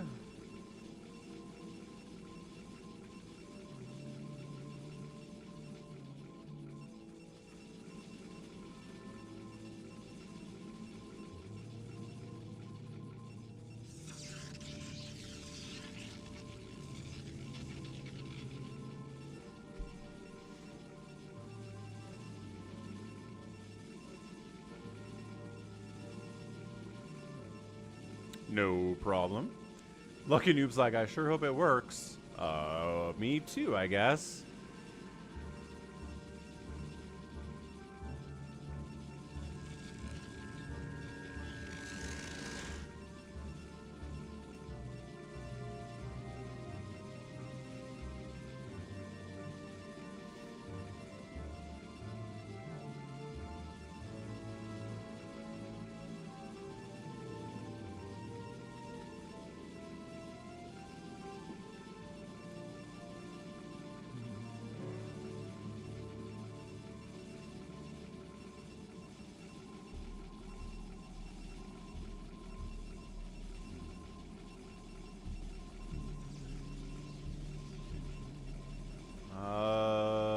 Lucky Noob is here, yeah.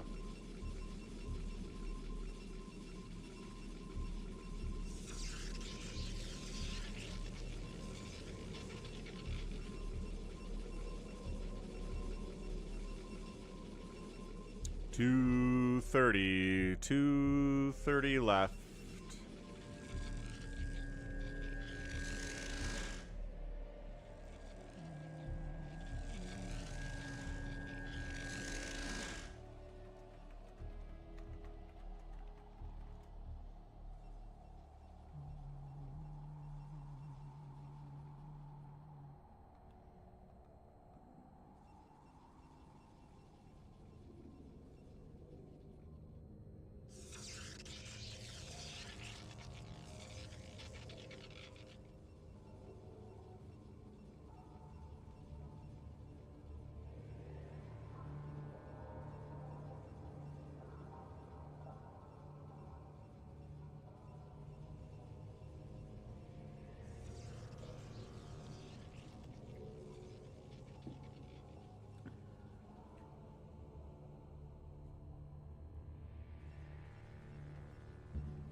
Interesting for BJ taking a second base down here. There's 2 gas and way more minerals than this base.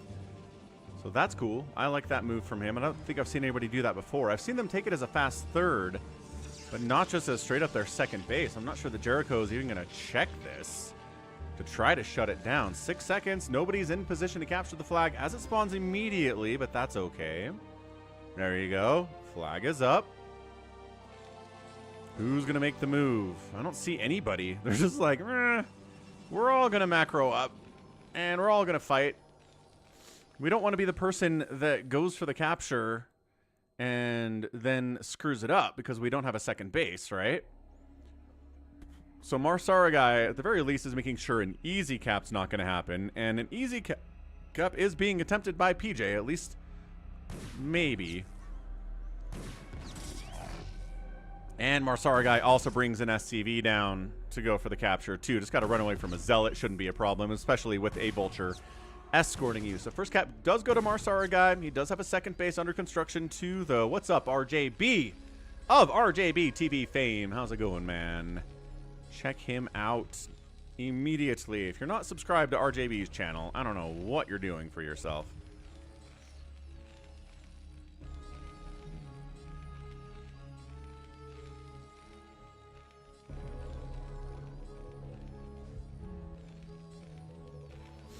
RJB is definitely stream sniping in this game. Okay, flag's back at the middle after 1 steal goes to Marsara guy. Jericho comes in and swoops in for steal number 2, which PJ was trying to do, but a little bit late to the party, unfortunately for him.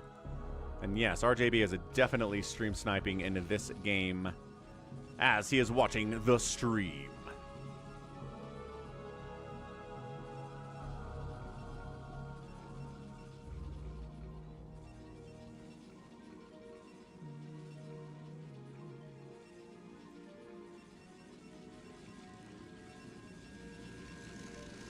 There you go. Finally, PJ, not too late to the party, is going to pick up his first capture, too. So we've got Marsara guy and PJ and Jericho, all with 1 cap to start us off. I'm not sure what PJ mains. I've seen him play Protoss in fastest map most often, but this is low money map, so I don't know what he's more familiar with.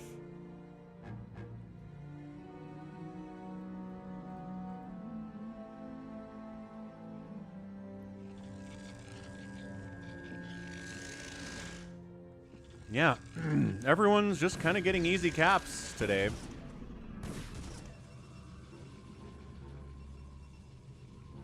Jericho's going to get his second cap. And again, Jace's kind of hanging out. Not interested in going for captures early, which is fine. Okay, now looks like we're going to fight for it here. Got 3 separate players here. PJ, Jericho, and Marsaragai with early units in it, but Marsaragai's got a Vulture that kind of wins against everything that is Zealot and Ling related anyway, and Marsaragai is going to get his second cap. So we're ramping up here. Ramping it up.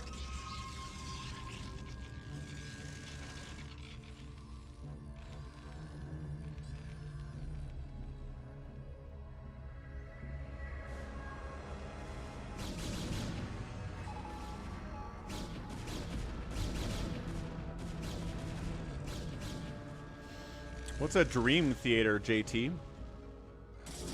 Okay, flags back. 2-2-1-0. Our guy Jasis still not participating in the process. Run, probe! Run, probe! Don't get... his own Dragoons blocked him in. Another probe on the follow-up, though. Nicely done, PJ. Nicely done having a second probe just in case the first one died. Excellent. Yeah, PJ decides not to engage with Zealots and Cannons with his Dragoons. Smart move for that. Undoubtedly. PJ's running third base. Hasn't really put his dudes in there quite yet. For harvesting, that'd be nice. And so we're going to have 3-3-3 set up. PJ holds it for a second and then goes, never mind, I'm just going to cap it. Back in the center, PJ is the only dude in the center here with 3 Dragoons. But here comes Jericho with Zealots, with his own Dragoons. Going to defeat a Dragoon-only army most of the time. And brought a probe along, too. Nice. Jasis is just going to kill Marsaragai. Going to try anyway, but the man has tanks and Goliaths inside his main, so maybe not the best place to go, dropping on the natural. Maybe again. Ah, it's a band. Well, that's cool. Combination of rush and metal. Very neat. Okay, taking the lead. Jericho, 3 of the 7 steals now by Jericho. But also the TVT drop on top of Marsaragai is looking absolutely dangerous. Can he clear it out? I think he can. Looks like he's able to clear it out here just fine. The Goliaths are going to help a lot with that too. And I think Jasis might have lost more than the damage he did. The beacons of the naturals, Chris, show you what color the player is on the score sheet on the top left, because like there's no pink up there. Who's pink? Well, if you look at his base, he's teal. So there's 3-3-2 with 3 steals down here for PJ, 3 steals here for Jericho, 2 steals for Marsaragai, and no steals for Jasis. Another crazy easy cap from Jericho.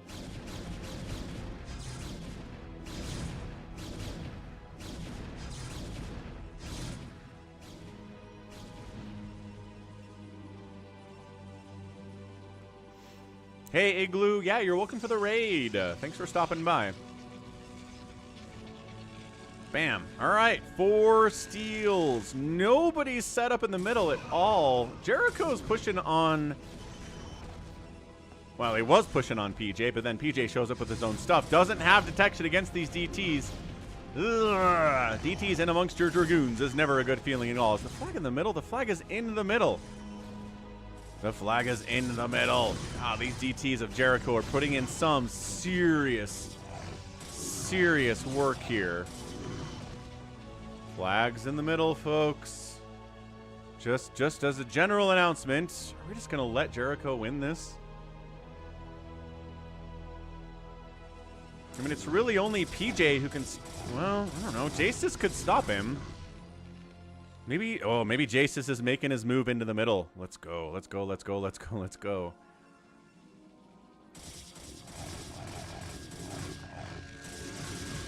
Finally, some cannons come up for detection purposes and for help against these zealots. Nope, Jasis is not going center, actually. Dude.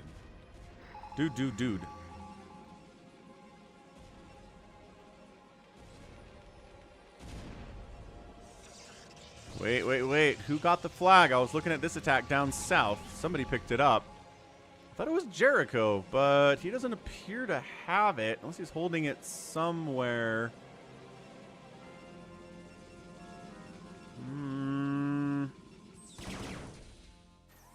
Marsara has it? But he's only got his 2 caps.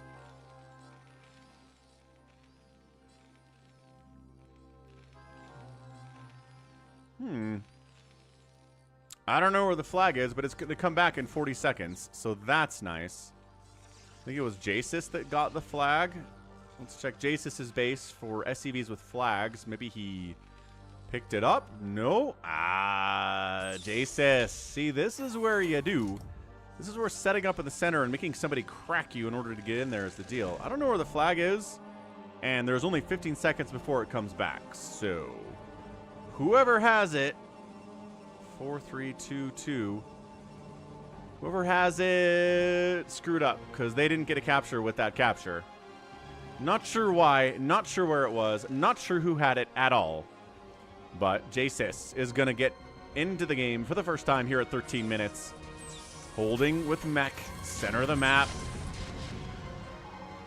Here comes Marsaragai trying to break into it, but breaking into a tank line with your own tank line is tough. Admittedly, extremely tough.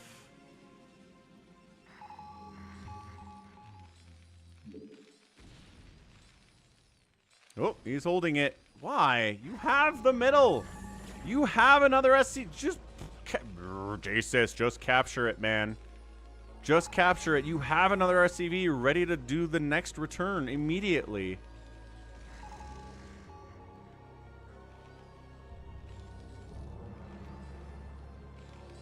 Jasis. Jasis. Ooh, cloaked wraiths.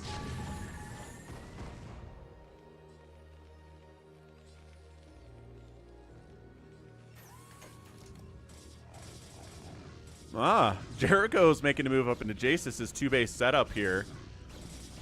With ETs, hoping there's not detection, maybe. There's a turret over there. There's obviously the turrets there are kind of good, too.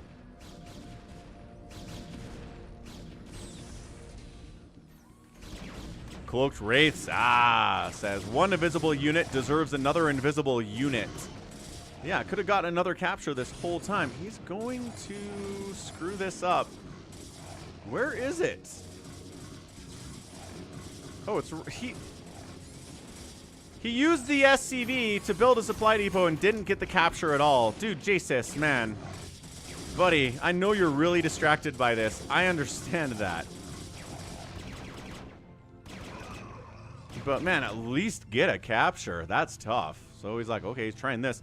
He's gonna have to run through a big old group of Jericho's units, though, which is why he stops. Pulls back a little bit. There's that timer up top, man. That's what that is. It's for the flag to go back to the middle.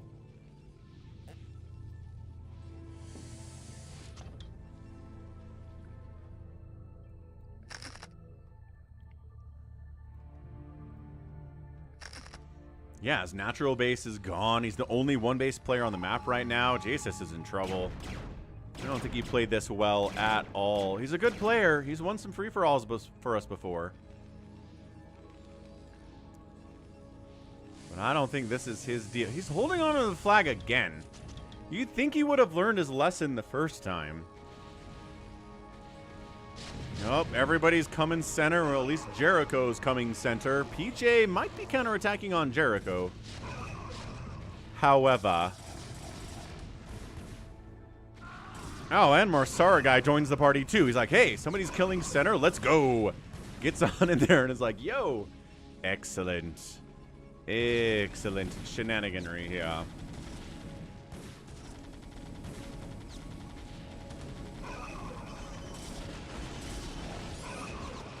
Okay, good side storms on the tanks here from PJ coming in.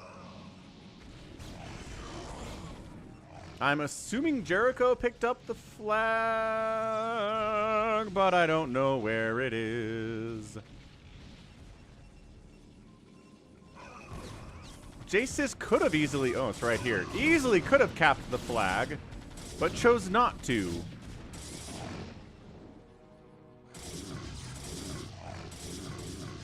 Did he lose it again because of the timer? Well, he figured it out now. That's good at least. Flag, go! It's got an escort of other probes. PJ trying to get his 4th capture here. Oh, TT chasing. It's the stupid thing. No, Jasis. We don't want people holding onto the flag indefinitely. It slows the game down for no reason.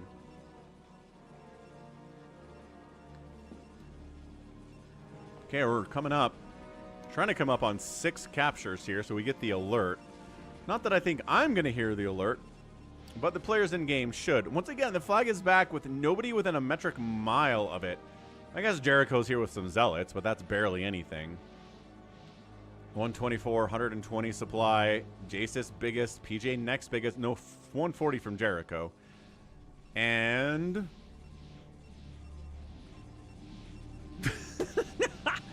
Jericho casually getting his 5th capture. No one lifts a finger to try to stop him at all. Not even close.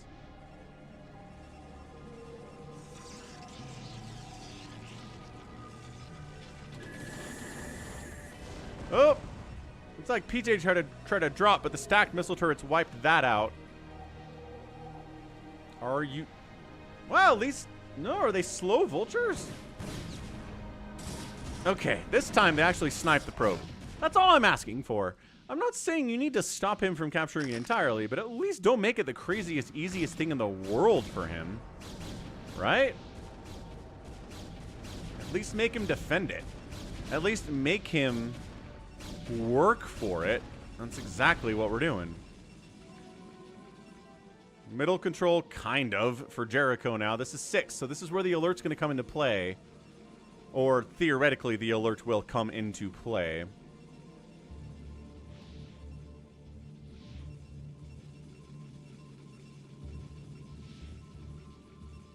Jericho's going to hold on to it for the time being. Nobody's in the center again. Are you going for the recall? There's the 6th capture. Did the alert go off? We'll have to ask him after the game, maybe. Siege tanks covering center at the very least. This last capture is going to be tough. Jumping in here, too. Here comes PJ. Yeah, this is what we're wanting. But there's the recall capture. Nicely done. Wait, where? Huh? Where did he go? Not over here? Where did he recall that? Oh, here he is. There he is. Pathing is tough, and he gets it. 7 caps for Jericho. Nice recall at the end. Excellent, excellent stuff. Bam. Dunzo. Dunzo-runzo. And who was picking Jericho? Some money went to Jericho. Congratulations on your win, Jericho Believers. What's up, Darren? PNW, Pacific Northwest. How's it going? Yeah, I mean, some free and easy captures there for sure. Absolutely tough stuff for the other guys. PJ, did you get the alert when Jericho had 6 captures? My obsession right now is random sat micro. I need to see the humans win random sat micro, and it's been tough. We've been trying almost every day for like 3 weeks now, and we can't get a group of humans to defeat the AI in this UMS challenge. So maybe this group, maybe today, on day number 96 of the fuss, we will get a win. Will the AI defeat the humans again? Is the question here. The recall is definitely quick and awesome. So the alert came in, yes. That's good. That's all I'm looking at.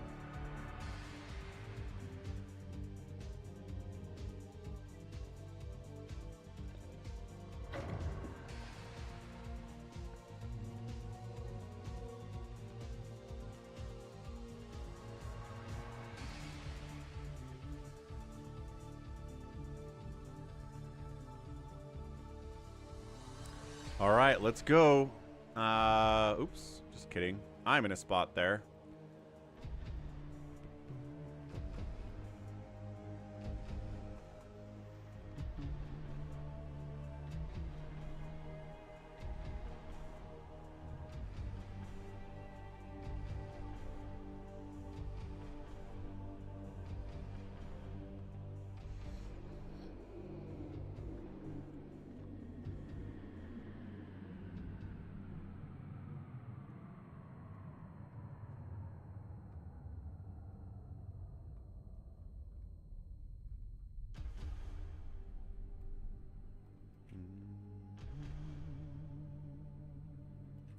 come on and join the US West BattleNet games here for fuss number 96. Anyone can join. You don't have to be a subscriber.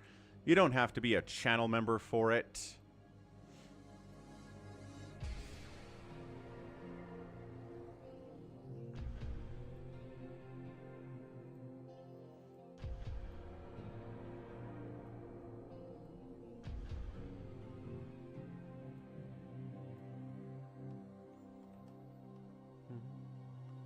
Bacon is a little bit tough for some of the newer players, for sure.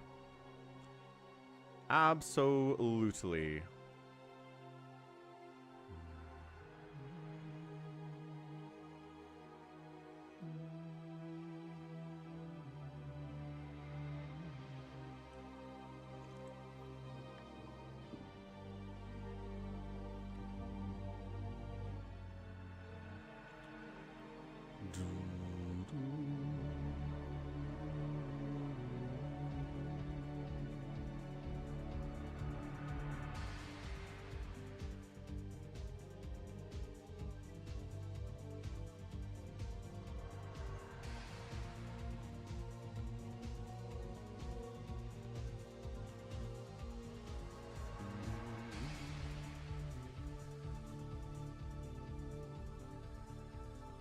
Who are we missing out here? Lucky Noob's not hopping in. Jericho's here. Marsara guy. Save Your Sword. PJ.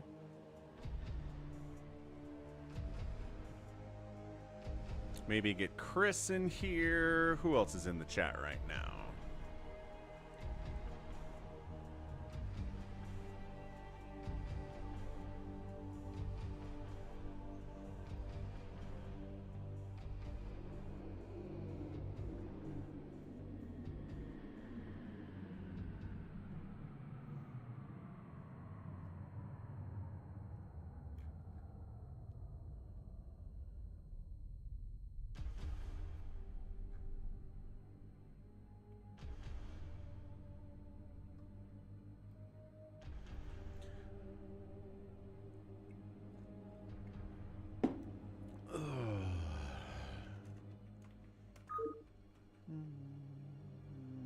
Appreciate that, Igloo. I don't know. Maybe we can try this new map from Jasis.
Alright.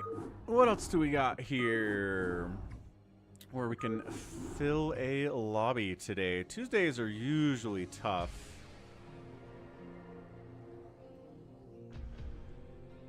To fill some of these lobbies. Again, maybe we just go a little bit later with the time. Like, maybe being more friendly to the European viewers isn't really helping as much as I hope it is, you know? Entirely possible that's what's going on. Scrolling through the list. What do we have down here? Choke unit control 1.2. No idea what this is. Let's give it a try.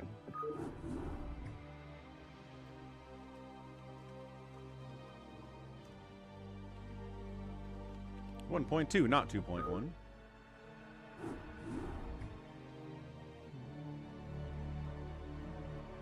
Password to get in is sock.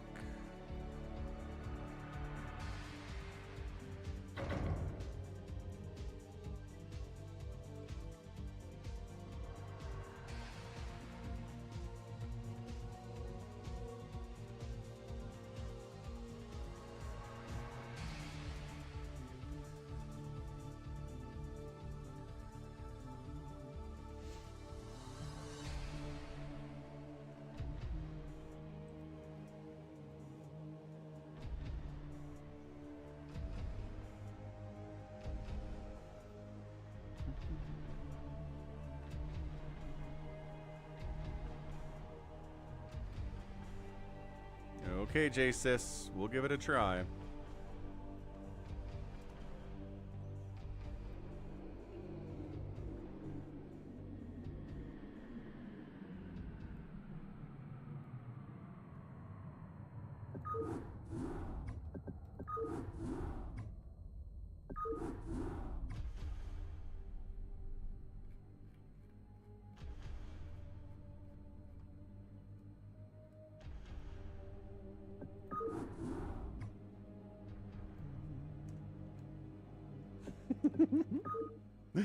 That's the name of the game. Don't know what it is.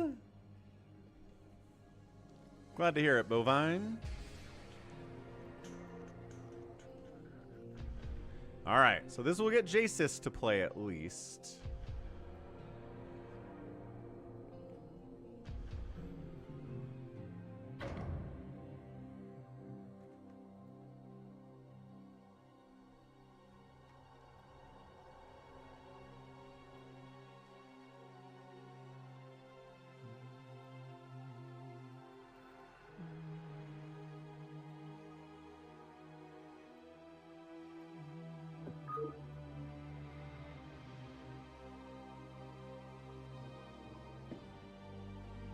Cool.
All right, some kind of a micro challenge against the AI.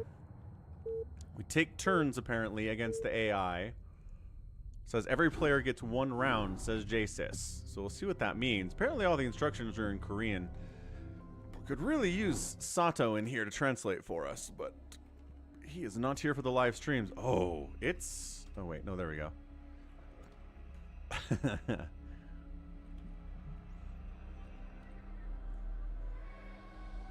Huh. Interesting. So we've got J-Sis, Savior Sword, Mars Guy, Jericho, and PJ in here. This definitely could use some translations. Agreed. Got a bunch of mutalisks down here. Are these mine? Nope.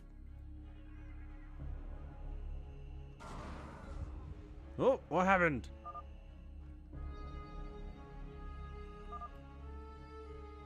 Oh, so this is a challenge against a bunch of Archons. PJ has to try to defeat these Archons with Zealots.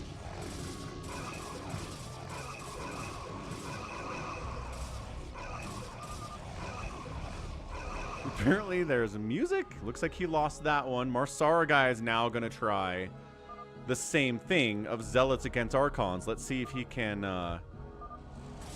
take these down himself. All right, sounds good, RJB.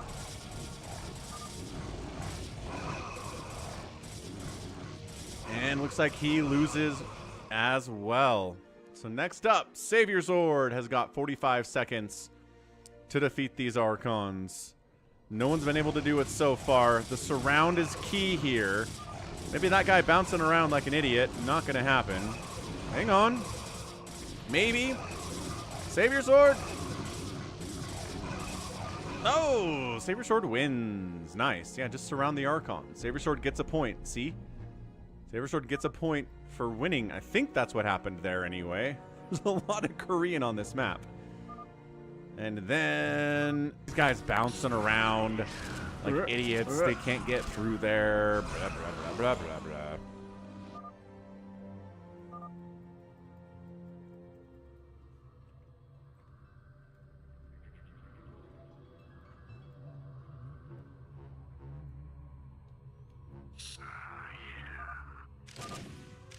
J-Sis using the Marine to kind of drag these dudes around so the Ghost can hit them from distance. Okay, so this is kind of taking advantage of the AI here. Marine keeps stimming.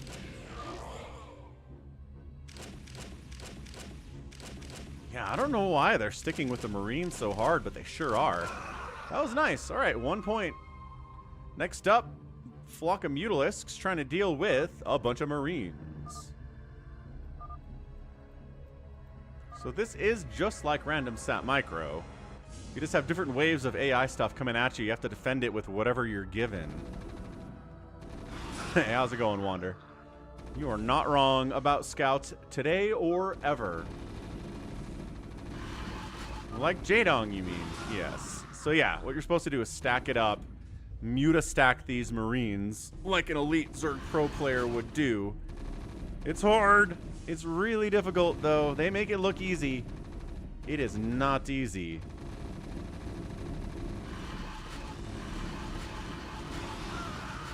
Okay, nope. Who is next to try this challenge? Next up, Marsara guy is going to try to do the stacking.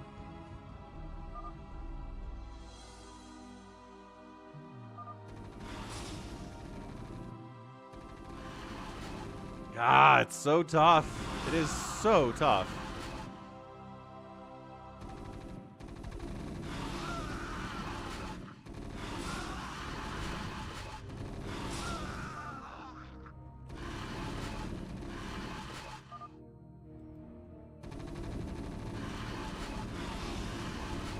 Yeah, I think this is a good highlight of just how difficult it is when somebody like Soma or Soulkey does this. So here comes Savior Sword, giving it the old go.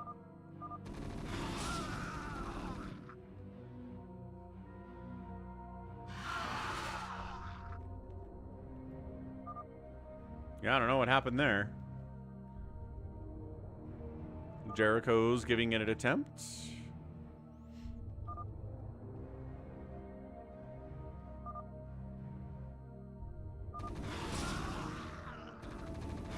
If you split the mutas, they all die by design. You have to muta stack. That's interesting.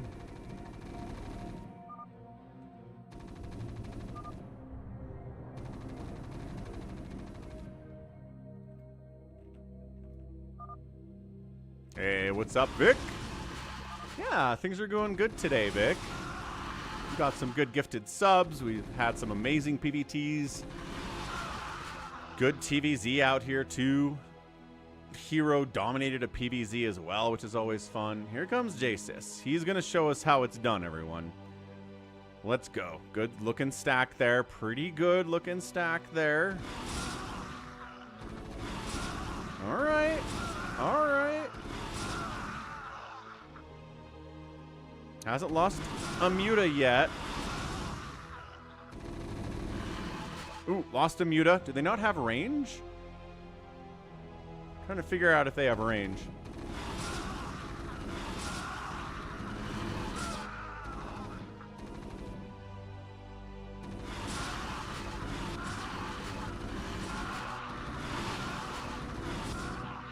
And he gets it with 5 Mutas left.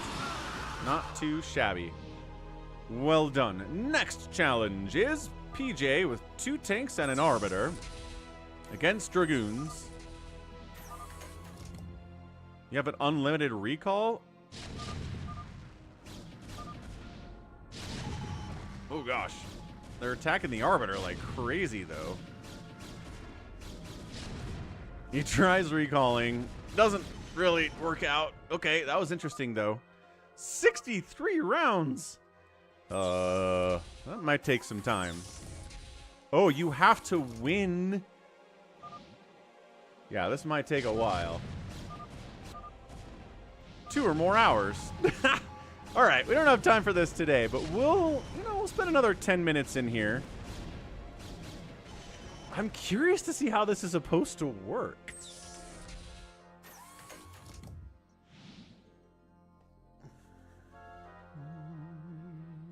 What an interesting challenge this one is. Unlimited recalls.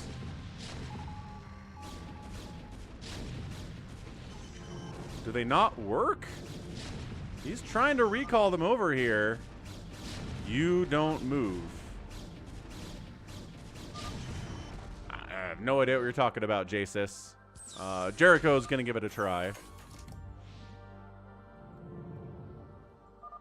Yeah, recall doesn't work? Oh, if you're holding still, it recalls. But if you're moving, it doesn't work. What the heck? How come they can see him?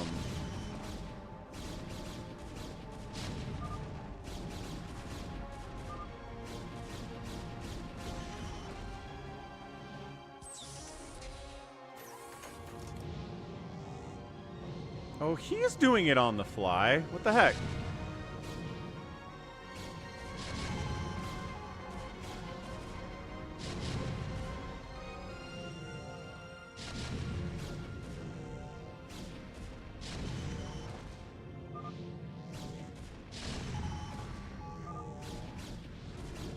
Oh, lost a tank.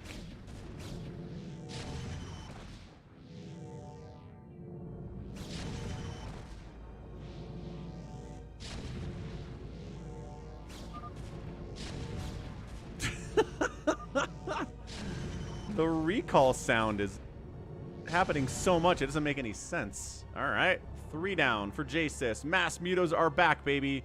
You gotta fight against the Valkyries this time. So this is super split the Mutas against the Valkyries. Like, get a full 360-degree surround on him.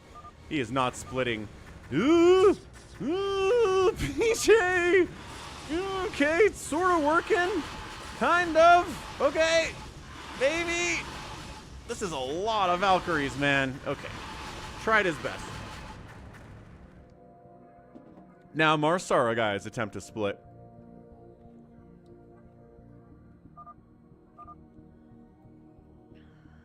It wasn't Marines, it was Valkyries. Oh, Marsara is not... Apparently Marsara is... I don't know what Marsara is doing.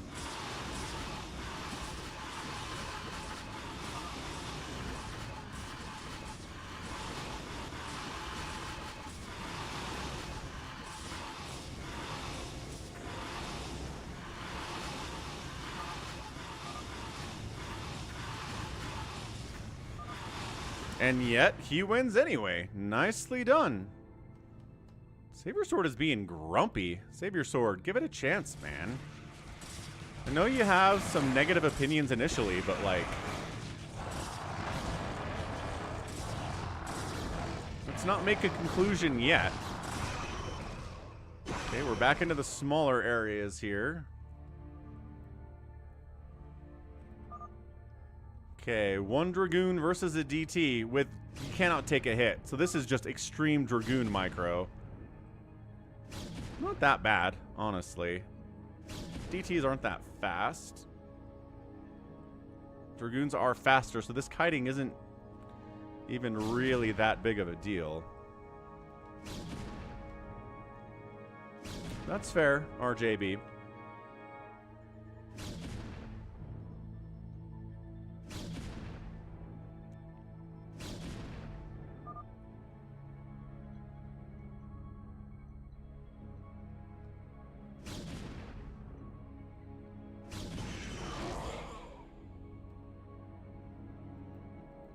Bummer.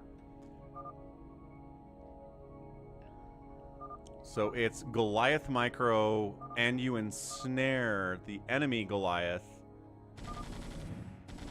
Right, you slow down their attack speed. Oh, but it had more HP than you, or more attack or something. That's interesting. I don't know. I made up. It's not a normal Goliath. It's doing 200 and... oh, it's doing 30 damage per shot. And you get 12 damage per shot. Yeah, that's why. So you can't... ooh, that's tricky. No. It's 240 for air, but it's 12 versus 30 on ground attack. Okay, so you ensnare, and then you hit and kite back. And you hit and kite back. And then you hit and kite back. And you hit and kite back. How's it going, Chris Wilson? Happy Tuesday. Happy day number 96 of the fuss. That's tough. He almost got it. Almost got that one. Jericho. Gonna make a go of it here now, too.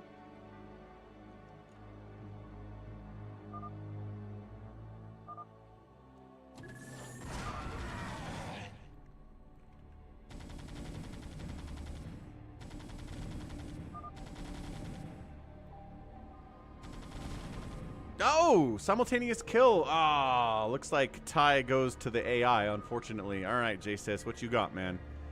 How is your Goliath micro here?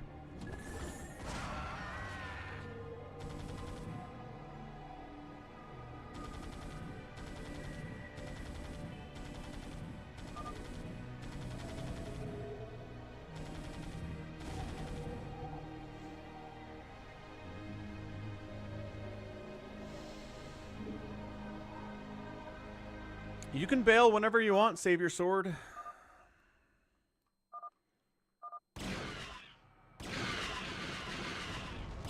Oh, almost. Almost. Yeah, gotta try to use the probe to absorb a first hit. So it's shooting at the probe.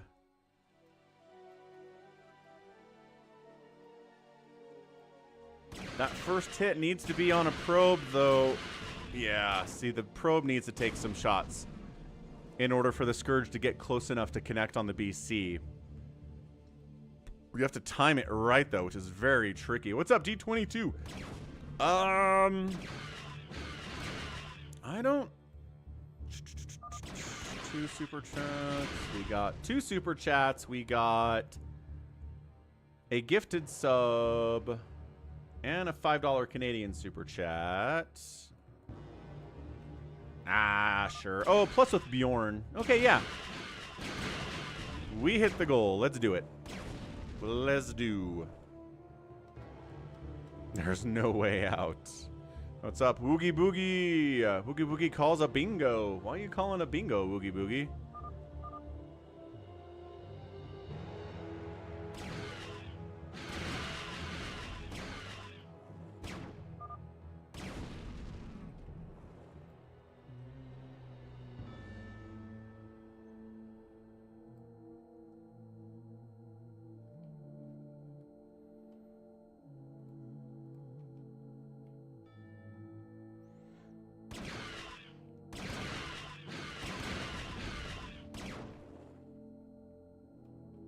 Yeah, you got to use the probe. That's the trick.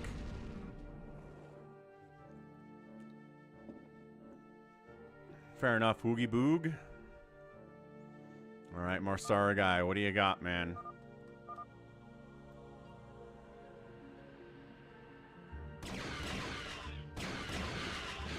So you gotta bring the probe even further out. That's tricky. This is a really tricky one.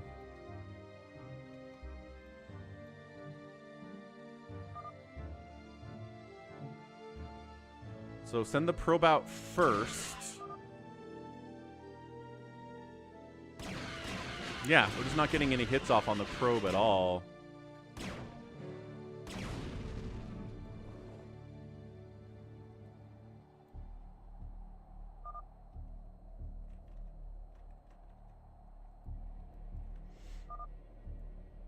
Why are we still here? Because we didn't win. Oh, I feel like that one was close. I feel like that one... Oh! Oh! There was a window. There was a window. Alright, so they skip it. They move up to the top side here. 2 Hydras and a drone versus a Reaver. What in the name of all that is holy? These Hydras amazing? No. How do you... What? It's not impossible. I feel like it's impossible. How do you even do that one? That's all I want to know is how you even accomplish this. You dodge? Like you run, it's a runaway maneuver? I mean, you're still 2 shots to death though.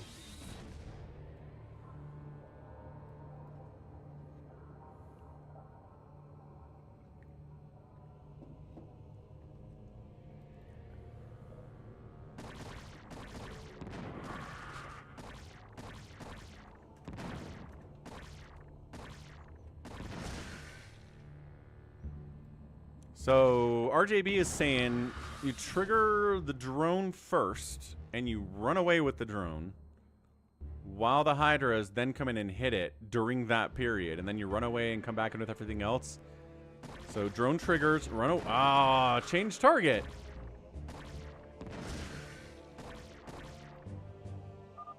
Okay, that's 1 hit. And close, close, close, close.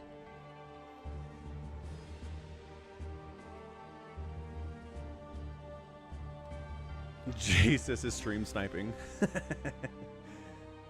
Alright. I think once we're done with this one, we'll get out. We'll keep it in the list of stuff. We'll see if we want to put it into rotation or not. Savior Sword's not a fan. Ow. But I don't know. Maybe when we have more people here. And somebody's lagging real bad too.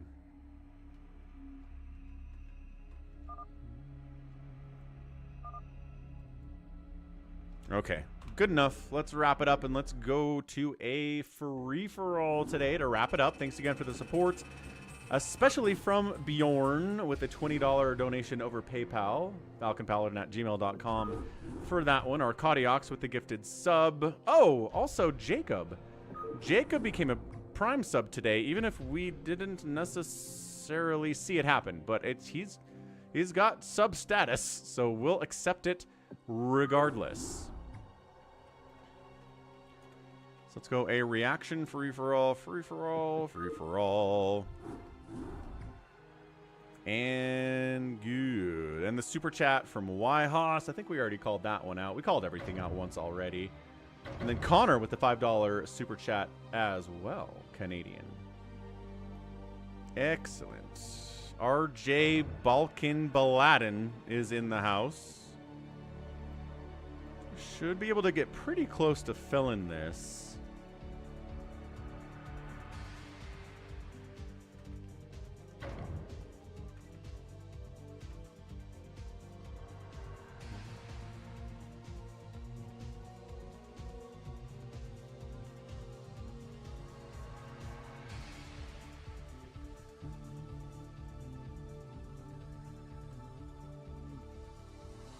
G22 in the house. One more spot. Gonna step away for 1 second.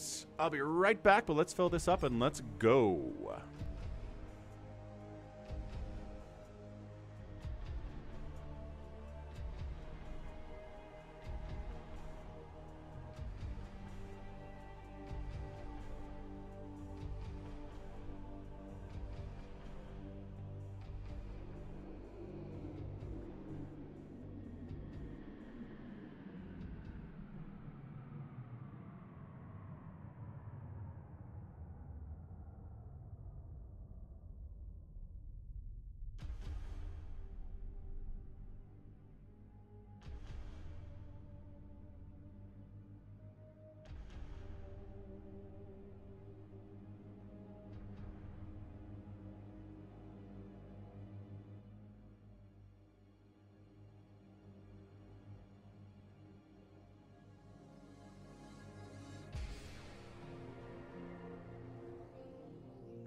All right, we're back.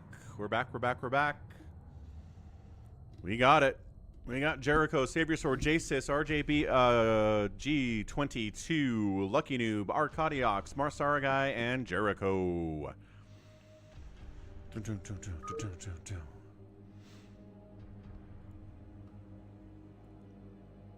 People... Oh, wait.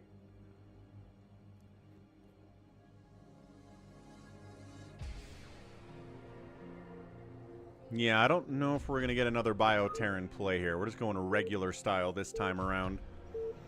It's all good. Ah, Ganon, I missed you too. Let's see if we get a Protoss win out here. We've got some good Protosses. RJB's playing Toss, so that bodes well for you.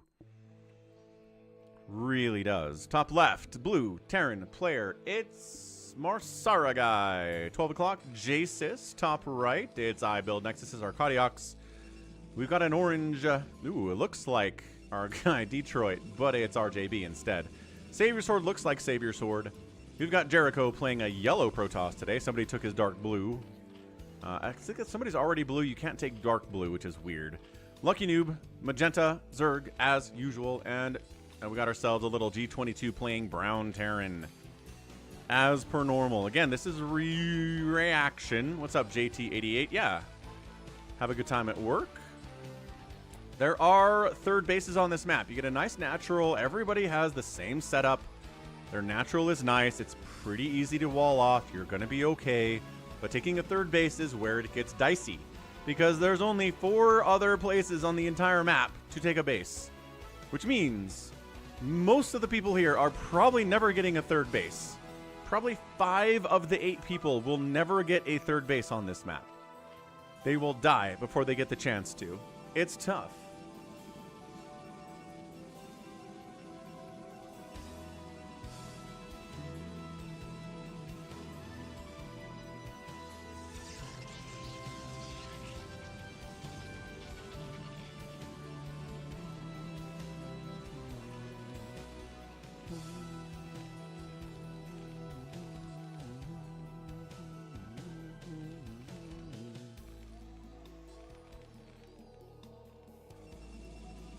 So yeah, a lot of Terran, a lot of Protoss, exactly one Zerg on the map here. Come on, Lucky Noob, do it for Zerg kind. He's going pool first. Now, his rush partner here is over here. We've got rush partners on this map. These guys are rush partners. These two are rush partners. These two are rush partners. And these two are rush partners. If you rush someone who's not your partner, somebody will get mad at you and say you should have rushed somebody else. It's happened. It's happened here on Reaction more than once. But yeah, welcome to day number 96 of the Fuss. I have a day off tomorrow. Do take Wednesdays off because even Falcons need break sometimes. I think everybody needs a break sometimes.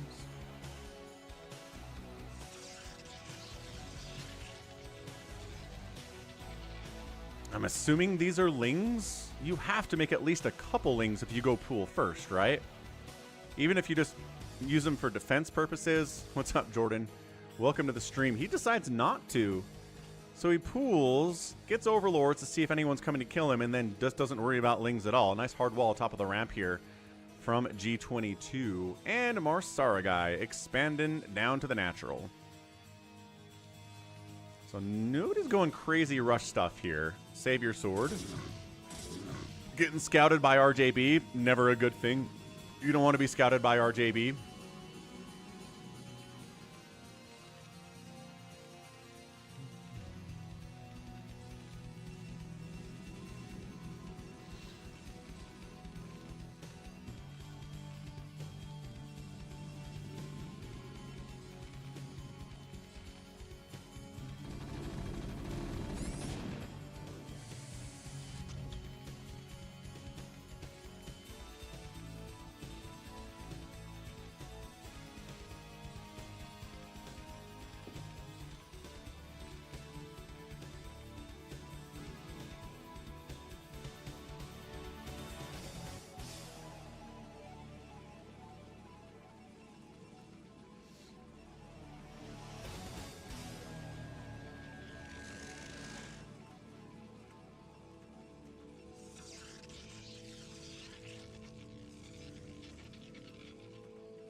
Hey, what's up, Stefan? These players are too good. We got a lot of high APMs, that's for sure.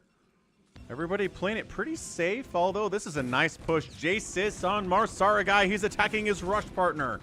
Hamster will be pleased.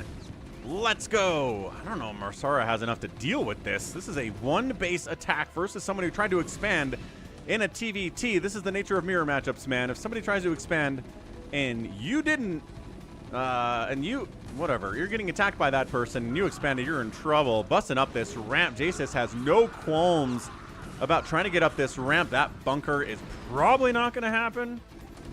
I imagine not. There are no Marines to go inside the bunker anyway. Siege tank getting big time hits off. Citizens arrest being performed on the siege tank. Just, oh, wait. No, yes, this Marine's got some kills. Tank, micro the tank. It's a micro challenge, J-Sis. Okay. So he survives it, but I guess there's a vulture at the front door. I don't know. Did he hold? I think he held. Holy Hannah. What are we at? 30 to 34 workers. Not a massive advantage or anything for J-Sis at this point. He's expanding behind it. He did force a liftoff, but that can be landed. Ah!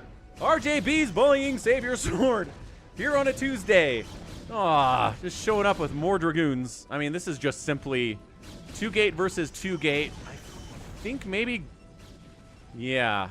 I think that's the difference, maybe. Going for shuttle, going for obs. Kind of screwed Savior Sword over. In a PvP, man, you don't get a round of Dragoons and somebody's going 2-gate on you, you are gonna die. So Savior Sword trying to buy time with cannons. Jasis is back. I don't think there's nothing in that bunker, but by golly, it's done. Does he have a Wraith? He's got a Wraith. He's got a Wraith. But it's going to take a while for the Wraith to kill the siege tank because it's doing 8 damage. Yeah, 8 damage slowly per shot. But bam, workers dying all over the place here. What else is happening? Mutas jumping on G22. He's got a bunker. He's meching generally. He doesn't have any Goliaths yet. Does he have an armory? No, but he's building an academy. What the what? Why are you building an academy right now? Oh, he already has an armory. That's why. Fair enough. He has the armory. I assume he's making Goliaths. It's not looking good for a lot of people here. Marsara guy GG's out. The siege tank's getting way too many kills. 9 kill siege tank there. Oh, got his own Wraith out too, Jasis did. That helped immensely. So Marsara is pretty much out of it, I think. Savior Sword's pretty much out of it here too. And I'm wondering if G22 might just die to these Mutas because he mech'd on the opening, made way too many tanks and no Goliaths. He is desperately throwing up turrets, trying to stay alive here too. Yeah, Savior Sword's going to cockroach it. I mean, you can't really on this map. I don't think there's anywhere for him to go. But he's going to buy as much time as he can by building cannons on the back line. Who's getting a Temple Archive? Trying to get some DTs out, which RJB is kind of poking around the backside to see what's going on over here. If he kills all the gateways, he doesn't have to worry about anything. Not Zealots, not Dragoons, not DTs. So, yeah, the probes are going to make a run for it. What are we doing, probes? He's trying to get a bunch of gas for something. I don't know. There you go. So now not worried. He's got an OBS out. The OBS is not providing much value here. And Jericho, first person to get a 3rd base today. That's one. That's one player getting a 3rd base in this map.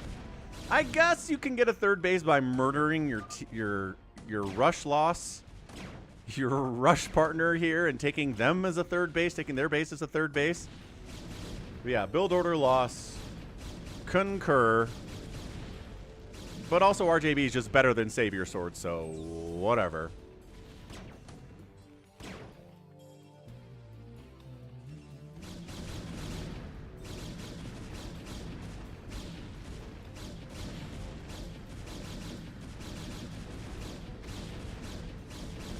All right, Savior Sword's gone. He's not getting a 3rd base. Marsara's not getting a 3rd base.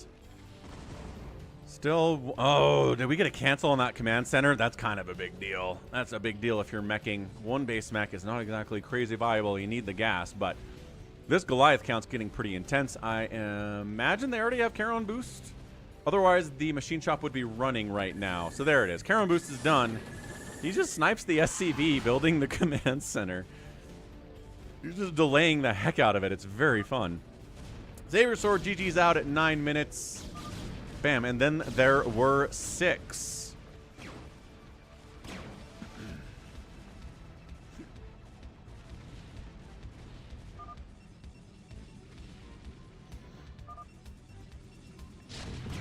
All right.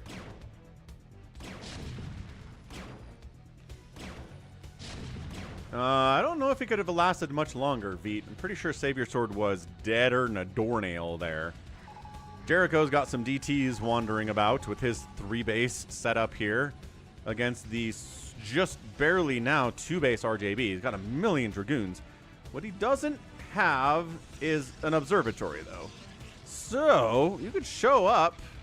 These are cannons. Maybe you're okay. Holy 10-minute Guardians, Batman. Lucky Noob's going fast into Guardian stuff. Mutas jumping in, sniping that missile turret. Sniping the SCV, building the command center. Almost by accident there, the bounce happened. Wings? No, Lucky Noob. I don't know about this one. Okay, they killed one of the tanks. Friendly fire splash damage killed one of the siege tanks. I don't know if... I like how they're stopping to attack the racks before... Okay, another tank dies. Hold on. All the Mutas are dead. All the Guardians are dead. Lucky Noob kind of full sent it there, and I'm not sure that was the right move. So RJB is getting a 3rd base and a 4th base on Savior Sword's corpse. Probably getting a 5th base over here, too, if we're being honest with ourselves. This is bad. Lucky Noob's down to 43 supply. G22 is at 40. Not happy about things. Probably not going to move out. Whoa. Yeah, I don't know why you went for the observatory so fast, Savior Sword. You scouted and, like, your neighbors were Protoss, right? So I guess if you're worried about DTs, maybe the obs makes a lot of sense, but otherwise, dunno. Okay, so Lucky Noob 2 Basin against a G22 Lucky Noob. Two Basin. Third base is up for Jasis. He gets a third base. So these are 3 players who've gotten a third base today. A total of 3. This DT is going to die.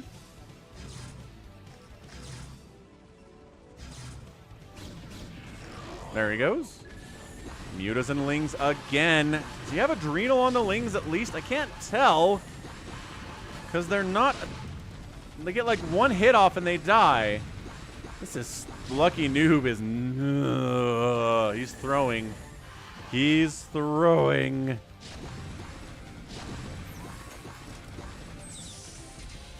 He is throwing bad. Lucky Noob. No. Here come the Goliaths that you forced G22 to produce.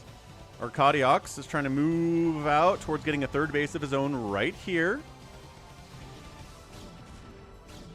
Jericho at 131 supplies, pushing on a 90 supply of RJB. This is a free-for-all. Chowdy luck. Love Snow. Here's how you do the games. And RJB loses the third base and loses the fourth base he was trying to get over here. Unfortunately, yeah, I think, are we, like, move command? Yeah, Lucky Noob's dead. So Lucky Noob is dead. Savior Sword is dead. Marsara is dead.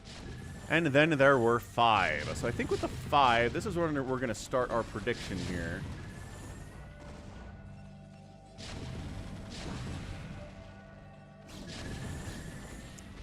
What do we got? Oh, hold on. Jericho might save his butt. Maybe we should hold off on this for a second. Jericho's like, wait. No? Wait. Do I want to? Wait. He's not sure what he wants to do here. I guess somebody attacked some of his cannons, so he's just responding to that, but still. Yeah, man. G22's here at 44 supply. RJB trying to push up here into iBuild Nexuses / Arcadiox, but also he has Mass Dragoons against Siege Tanks and Spider Mines and Marines and stuff, so that's not great. Needs a little splash damage if you ask me. A little Reaver stuff, little Psy Storm would be good. Maybe a bunch of Zealots would help too. Lucky Noob is still trying, folks, but I don't see it. 2-base meching player against a Ling Muta Zerg player on 2 bases is not how this should work.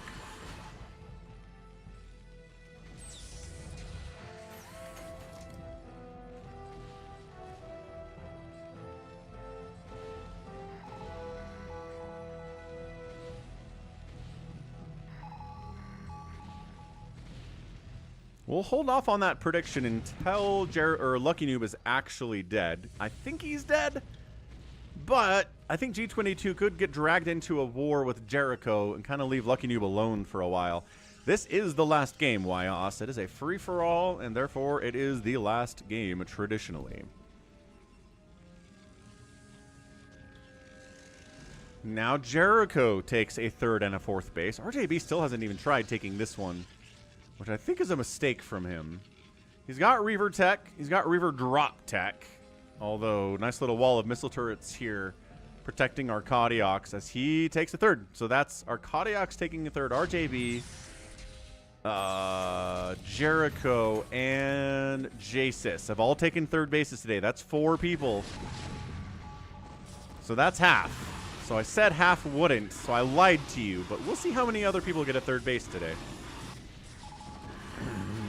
That is tradition, Wyhas, for sure.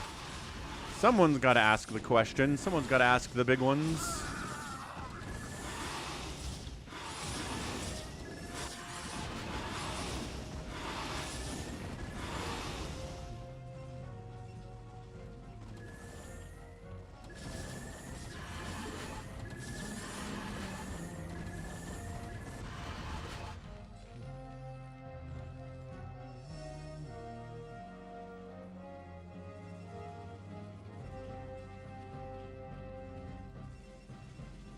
Jericho's making some carriers. First carriers of the day. First carriers of the last couple of days. Haven't seen carriers much from Protoss at all recently on the channel. I guess outside of free-for-alls where they do tend to show up quite often. So I think Sunday we got some from Detroit Bulk of all people. No real surprise there. Our Arcadiox is probably the least favored at this point. He's got RJB next door, and here he comes, man. Love Snow. No, this is the last game of the day.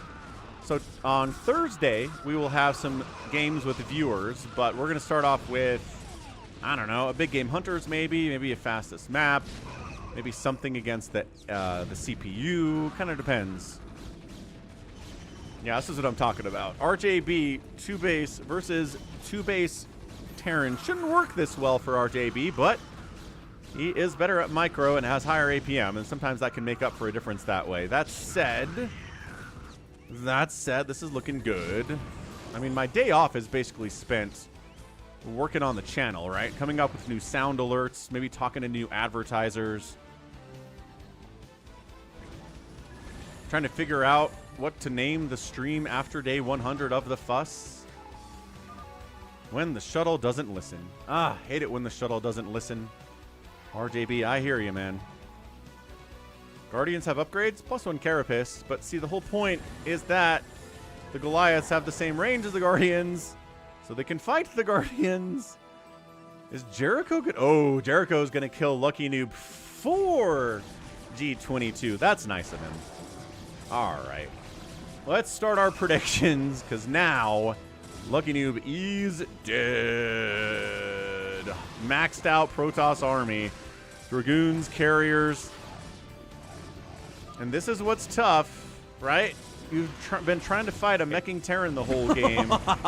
And then suddenly an evil Protoss army shows up. You're not ready for it all and just kills ya. Kills ya. Ah, Love Snow, I'm sorry, but we're here 6 days a week. We'll be here on Thursday, Friday, Saturday, and Sunday. So, I mean, watch for that. Be here or be square. Ooh, got Defilers out. Big storm. Oh, that's a brutal storm. That makes me sad. Where's the kills? 17 kill High Templar. Looking all right. Utah's very own StarCraft stream. Full picture the UVA of all of the details. And now you're a dead nerd.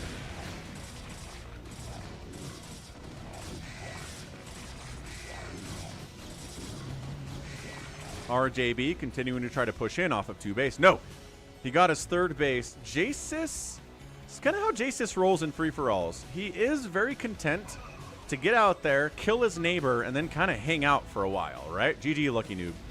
He won't really make a move on anybody else, I assume, as RJB took down Saber Sword and is now trying to take down Arcadiox as well. 4 Phoenix is another very aggressive player. John Doe's very aggressive. Jericho's going to have a whole bottom third of the map here in a minute, though. And that doesn't bode well for anybody else either. So if you're wondering who to pick, Jericho might be the favorite right now just because he's maxed out. Jasis is maxed out, but he's only on the 4 bases. What are these bugs? Says RJB. There's bugs like scantids? I don't know what he's talking about. Bovine putting 500 Falcon chips on Jasis. Oh, yeah.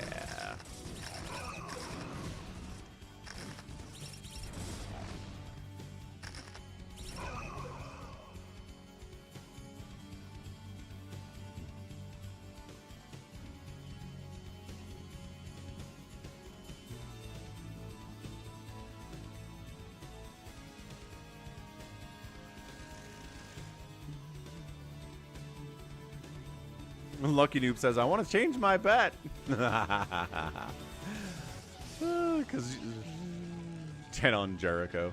Jericho's doing fine. Jericho's doing great. He's developing a bank. He's taking Lucky Noob's natural base that still has a bunch of resources in it and stuff. Where is G22's like, no one's taken this base yet. Could really use a third as my meching strategy continues here. Zealot Bowman, RJB, 3-base Protoss, 2-base Meching Terran. Should be a pretty good stalemate, except for the fact that RJB is better.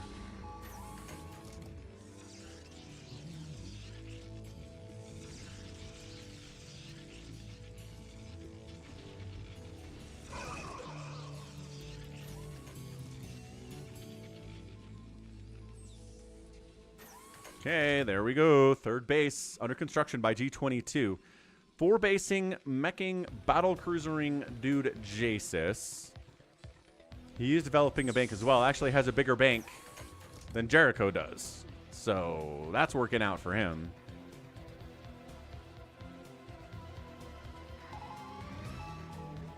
And yes, we do have nuke silos from Jasis. At least the one. And the two. 2 nuke silos, everybody. Keep in mind, keep in mind. Waiha says, Terrans usually win these. I don't know. I think RJB won the last free-for-all. We've had Protoss win free-for-alls on the backs of carriers before, and Terrans have won too, so... I don't know, Jasis won a free-for-all recently as Terran. I don't know if there's a usually wins here, Waihas. I guess is my point. 3-3... Dragoons against 3-3 siege tanks, but in numbers. Sieging up, getting target fired, getting a hit off, and then dying. More take joining this party, falling back. Supply depots causing a bit of a wall here too. RJB really wants to kill Arcadiox. He's tried this a couple times already, but the backline, siege these tanks up. Siege all the tanks up. Siege the high ground tanks up. I don't know about jumping in here, RJB. You're going to lose everything. But killing most of the siege tanks is probably worth it at this point. We talk about this a lot. Arcadiox is holding on. Jericho's building a wall of cannons over here. I guess anti-drop prevention.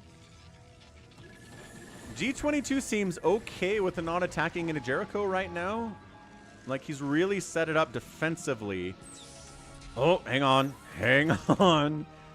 I lied. Now he's attacking. Now he's encroaching upon the territory of Jericho and shall feel the full wrath of the Jericho momentarily. At least your tank will die. It's a lot of Goliaths. It's kind of nice, honestly, that there are a lot of Goliaths here because Lucky Noob forced G22 into making all of those Goliaths. Then the Psystorm comes in. They're clumped up quite nicely. Arcadiox? He's doing run-by shenanigans. I was like, okay, fair enough. Arcadiox at 93 supply, RJB at 113. Pretty close. I don't know about going into this, though. You're going to lose a lot, even if you're maxed out and your enemy's only at 150 supply. A lot of sieged-up siege tanks. So with good splits on them, too. G22's looking scary. Just get your resources. Mine as much as you can. Get a huge bank. Get a lot of production capabilities. Try to win this thing economically.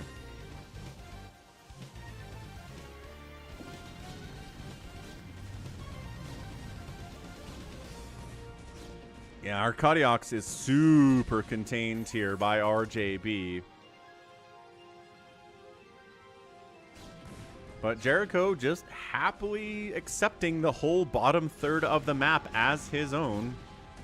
Jasis, not interested in really going after anybody. Could sit a ghost here, throw a nuke down, and cause some chaos if he wanted. Reavers unloading in tank range, getting a couple shots off there. Picked up and saved one of them, it looks like, from RJB. Unloading again. Double Reaver. No, he lost the shuttle. He lost the shuttle. Reaver desperately trying to get as many Scarab hits off as it can before it dies. It's still alive, folks. 8 hit points on that Reaver. Continuing to push into Arcadiox's base, and, ooh, Reaver, actually, I think RJB thinks it's probably dead. Coming up the ramp into 5-kill Siege Tanks territory. Not a good idea, but mining out bad here. You can 2-base a Terran against a 3-basing Protoss, but eventually when you mine out, and the Terran is still mining, it can be pretty tough in the long run. Not much this Dark Archon can do here. Maybe feedback a science vessel. Mind control a science vessel would be pretty cool too. That would be a good use.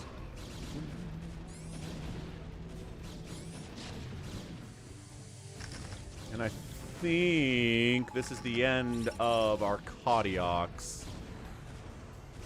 Yeah, he's starved out gas-wise anyway, and he's going to need gas to handle this. It's just going to keep coming and just keep coming. And that's it. GG's out. So, anybody have any money on Arcadiox? No, nobody bet on Arcadiox. We've got Jericho is the heavy favorite. We've got some money on RJB and JSIS and a little bit on G22. And then the nuke.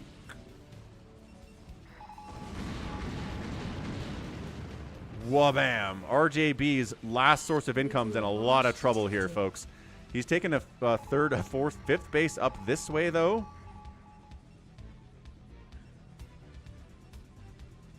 Wyhaus is like, nobody believed in JSIS, but JSIS is out here. He's out here hurting RJB, who's his probably biggest threat outside of Jericho.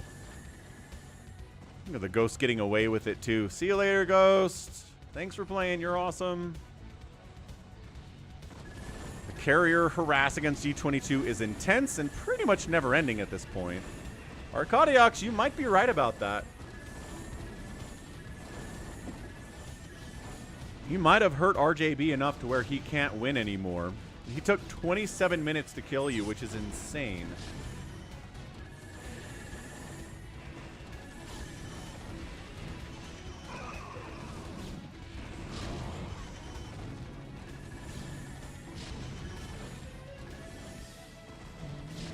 Red is America, yellow is China. I don't know about that, Wyhaus.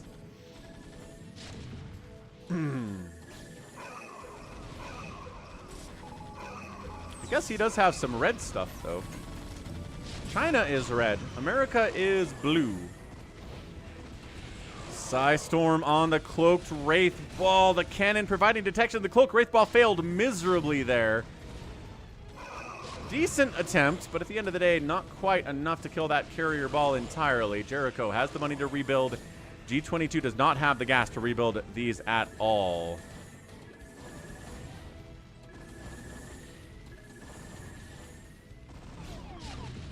Science Vessel down. Siege Tank's at the third base of Jericho, though. He can afford to let this one go, as long as he's still mining down here, which he's not doing, mind you. He should probably be mining a little bit at these bases, especially for, well, maybe for gas. This high ground position is crazy stuff. Oh, RJB was trying to take this base, but then it got hit by Siege Tanks. He's rebuilding this. RJB is pretty starved. 177 minerals in the bank right now. 88 total supply. But if you give enough time to rebuild, he's going to be a monster later on. JSIS needs to push on RJB and kill him, or RJB is going to be a threat. A big-time threat later on.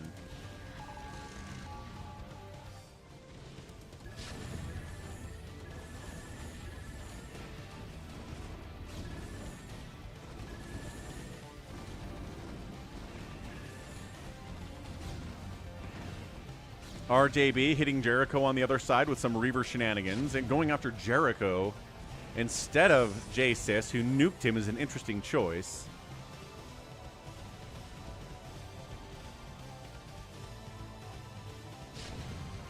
We'll see if RJB... We'll see if JSIS moves out, I guess, is a larger question here. If he goes after this base, he could just straight up eliminate G22. He needs this base more than anything. This is his only source of income on the map. Reaver drop in, Jericho, Reaver shenanigans from RJB, spamming that APM around 250. Carriers not being microed particularly well here. D-Matrix getting thrown down on the Goliaths. Are there enough Goliaths to win it is the question. These are 9 armor. Man, 9 armor carriers. Pretty chunky boys. JSIS kind of wandering over this way, but also not really. Man, if he made a move on RJB, I'm pretty sure he could take him out. Pretty sure. Ooh, he's doing it. He is making the move. The map needs some fixes, says RJB. On the geysers. Okay. Well, approach one of our map makers and see what they can do about it.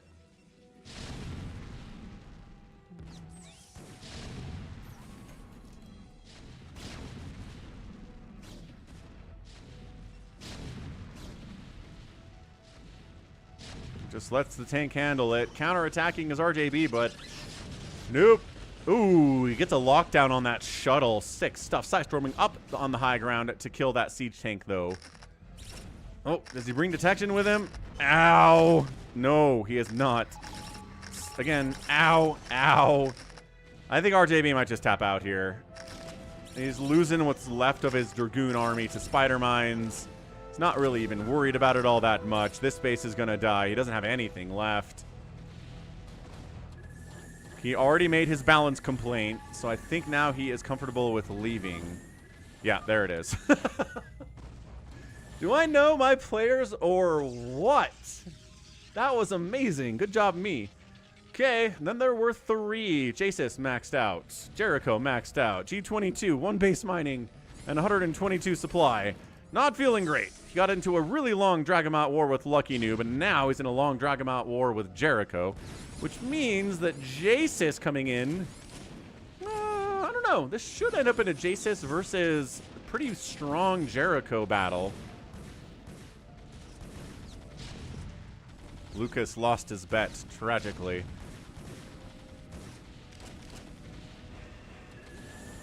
So as long as G22 keeps bleeding Jericho instead of, oh, I don't know, defending his base, then that's helping Jasis a lot. G22 has a lot to do with who's going to win this thing in the end. Nice EMP.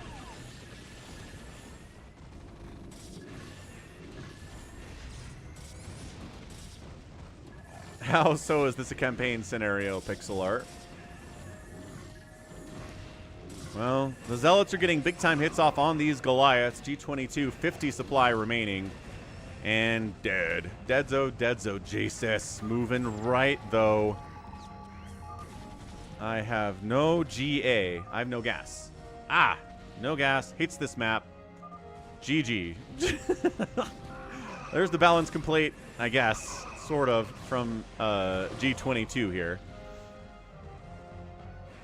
Alright, so Jericho doesn't have a lot of gas either. He's starting to maybe mine from this one a little bit anyway. This base not mining gas. Really could use some gas. Really could use some gas.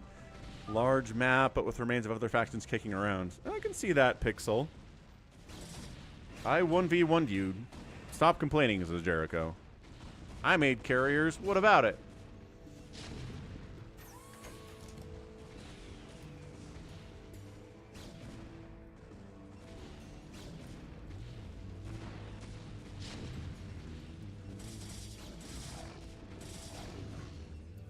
Okay, so now... Oh, is Jericho just going for the base race? Jericho's just straight up move commanding his carriers into a million missile turrets, was just in a great way to start this thing, Jericho. I don't know why you did that. And they're getting locked down in missile turret hell. So these guys are dead because the missile turrets will kill them. This one at least. Maybe this one too. Jasis decides to come back and try to deal with it.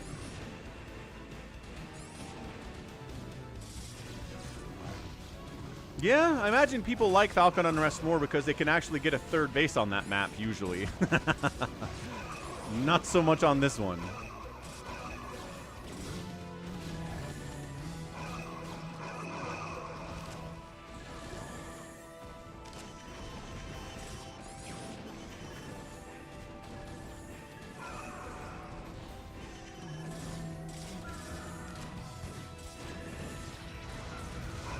Battle cruisers, Yamato Wing, they will take carriers out, cost for cost. All right, so Jericho's in trouble now. He just got all of his carriers knocked out. He was a little bit careless with them. He doesn't have a ton of gas to replace them either because... No, he's finally getting the gas here. Only 2 on this geyser, though. That's not great.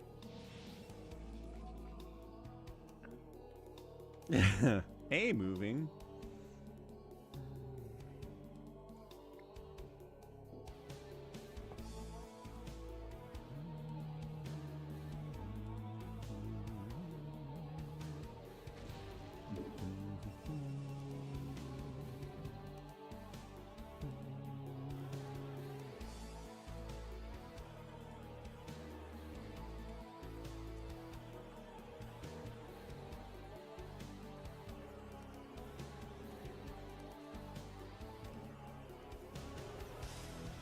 Arcanine is back. And how many Stargates does this guy have? He's got 5. 5 Stargates. Not sure he has enough gas income to support 5 Stargates at once. And also making mass carriers is not going to do it against this battle cruiser Valkyrie Ghost Goliath army anyway.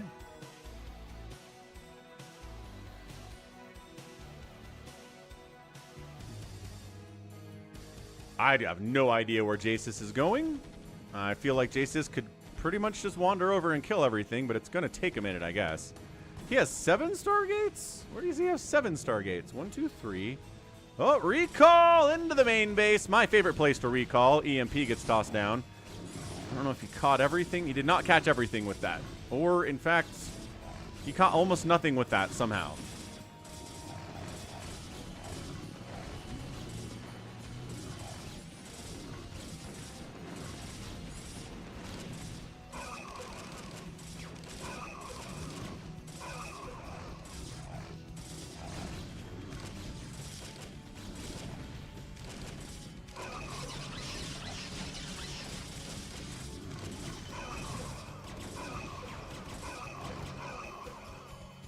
Okay, fine. Dealt with that. Now go down. Oh, we have... Oh, he's making some scouts. I think everybody has to root for Jericho now because he's making scouts. You're right. These 3 up here. So 1, 2, 3, 4, 5. And then a 6, 7, 8. And I think it's 8.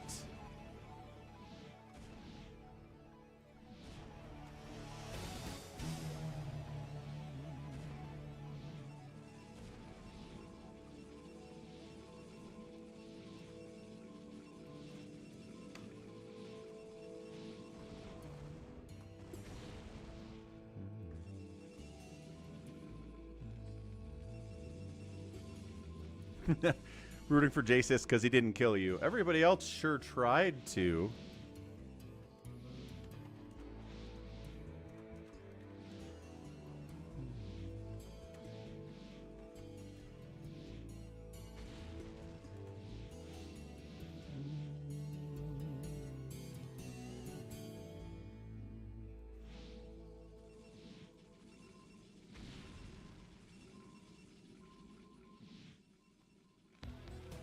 Jasis looks at his 23,000 mineral, 8,000 gas bank and says, hold on, I need some more money. Give me a second.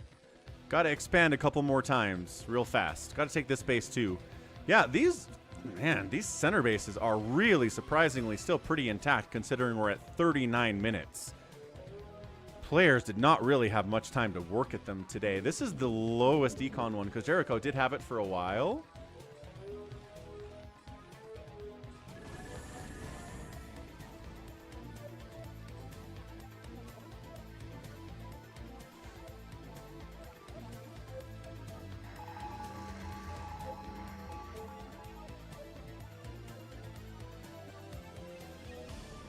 All right, Jericho's got his cloaked scout ball. They don't have speed yet, but I imagine that resource or that upgrade is being worked on. I'd hope anyway. But yeah, bank differences are humongous here. Jasis being very careful.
right, J-Sis, we got this. We got it. Where my scouts are at. Where do they go? Here they are. Here my scouts are at. All right. Big hits from the scouts on top of the battle cruisers. Massive engagements happening here. Lockdown coming in on whatever we can. I think we're definitely getting arbiters, if nothing else. The battle cruiser fleet remains 5. They're attacking interceptors. They need to attack the carriers. Some carriers have been locked down as well. The Yamatos, big hits. Carriers falling back. Stuff that's been locked down is being murdered on the other side of it.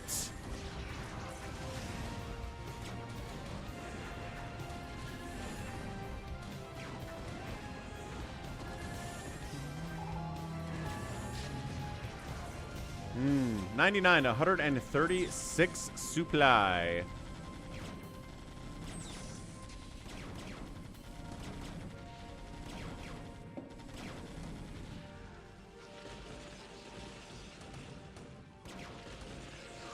Psystorm's getting tossed down desperately, but I think this one is over. Jericho is someone that will make you kill all of his buildings before he GG's out. So, I might just bail on this, to be honest with you. I don't think anybody wants to watch, you know, 6 scouts try to defeat this entire army by themselves. And yes, Wander, I know they are scouts. I understand this. Ooh, good stasis. Hang on. The Goliaths are problematic, but if they're not here... It's the problem that Jasis is rebuilding everything and remaxing out back home, and they didn't kill the battle cruisers anyway. That's the issue. So 71 supply.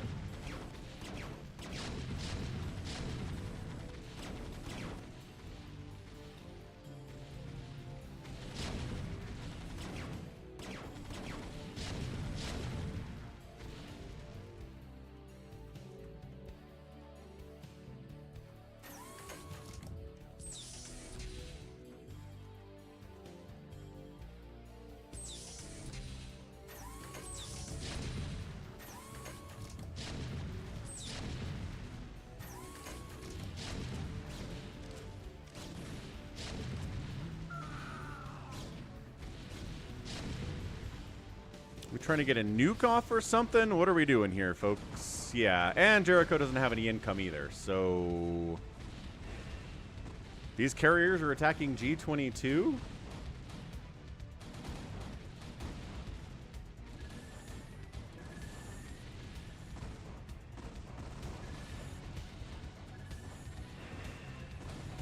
He's got a 2-carrier ball over here putting in some work. He's got some Dragoons fighting up this right side, getting locked down and killed by mass ghosts. Like, that's when you know you're pretty much dead. And Jericho taps. Good man, Jericho. Good man. What's up, CPL Spider? Just times 2 the live replay. There's the live game. Man, I need a nap. I'm going to go take a nap. That's it for the stream, everyone. GG Jasis gets his second free-for-all win playing with us. Looking good. Was more active this time. I appreciate that about him. Less turtley, I think. He did end up killing the 3rd most of anyone in the game, so can't complain too much about that one. And Jericho out-resourced everybody, but sometimes carriers aren't the automatic win. Jericho calls him a camper. He was pretty active. He was not as active as you, in fairness. So, yeah, I get it. I get it. Jasis win.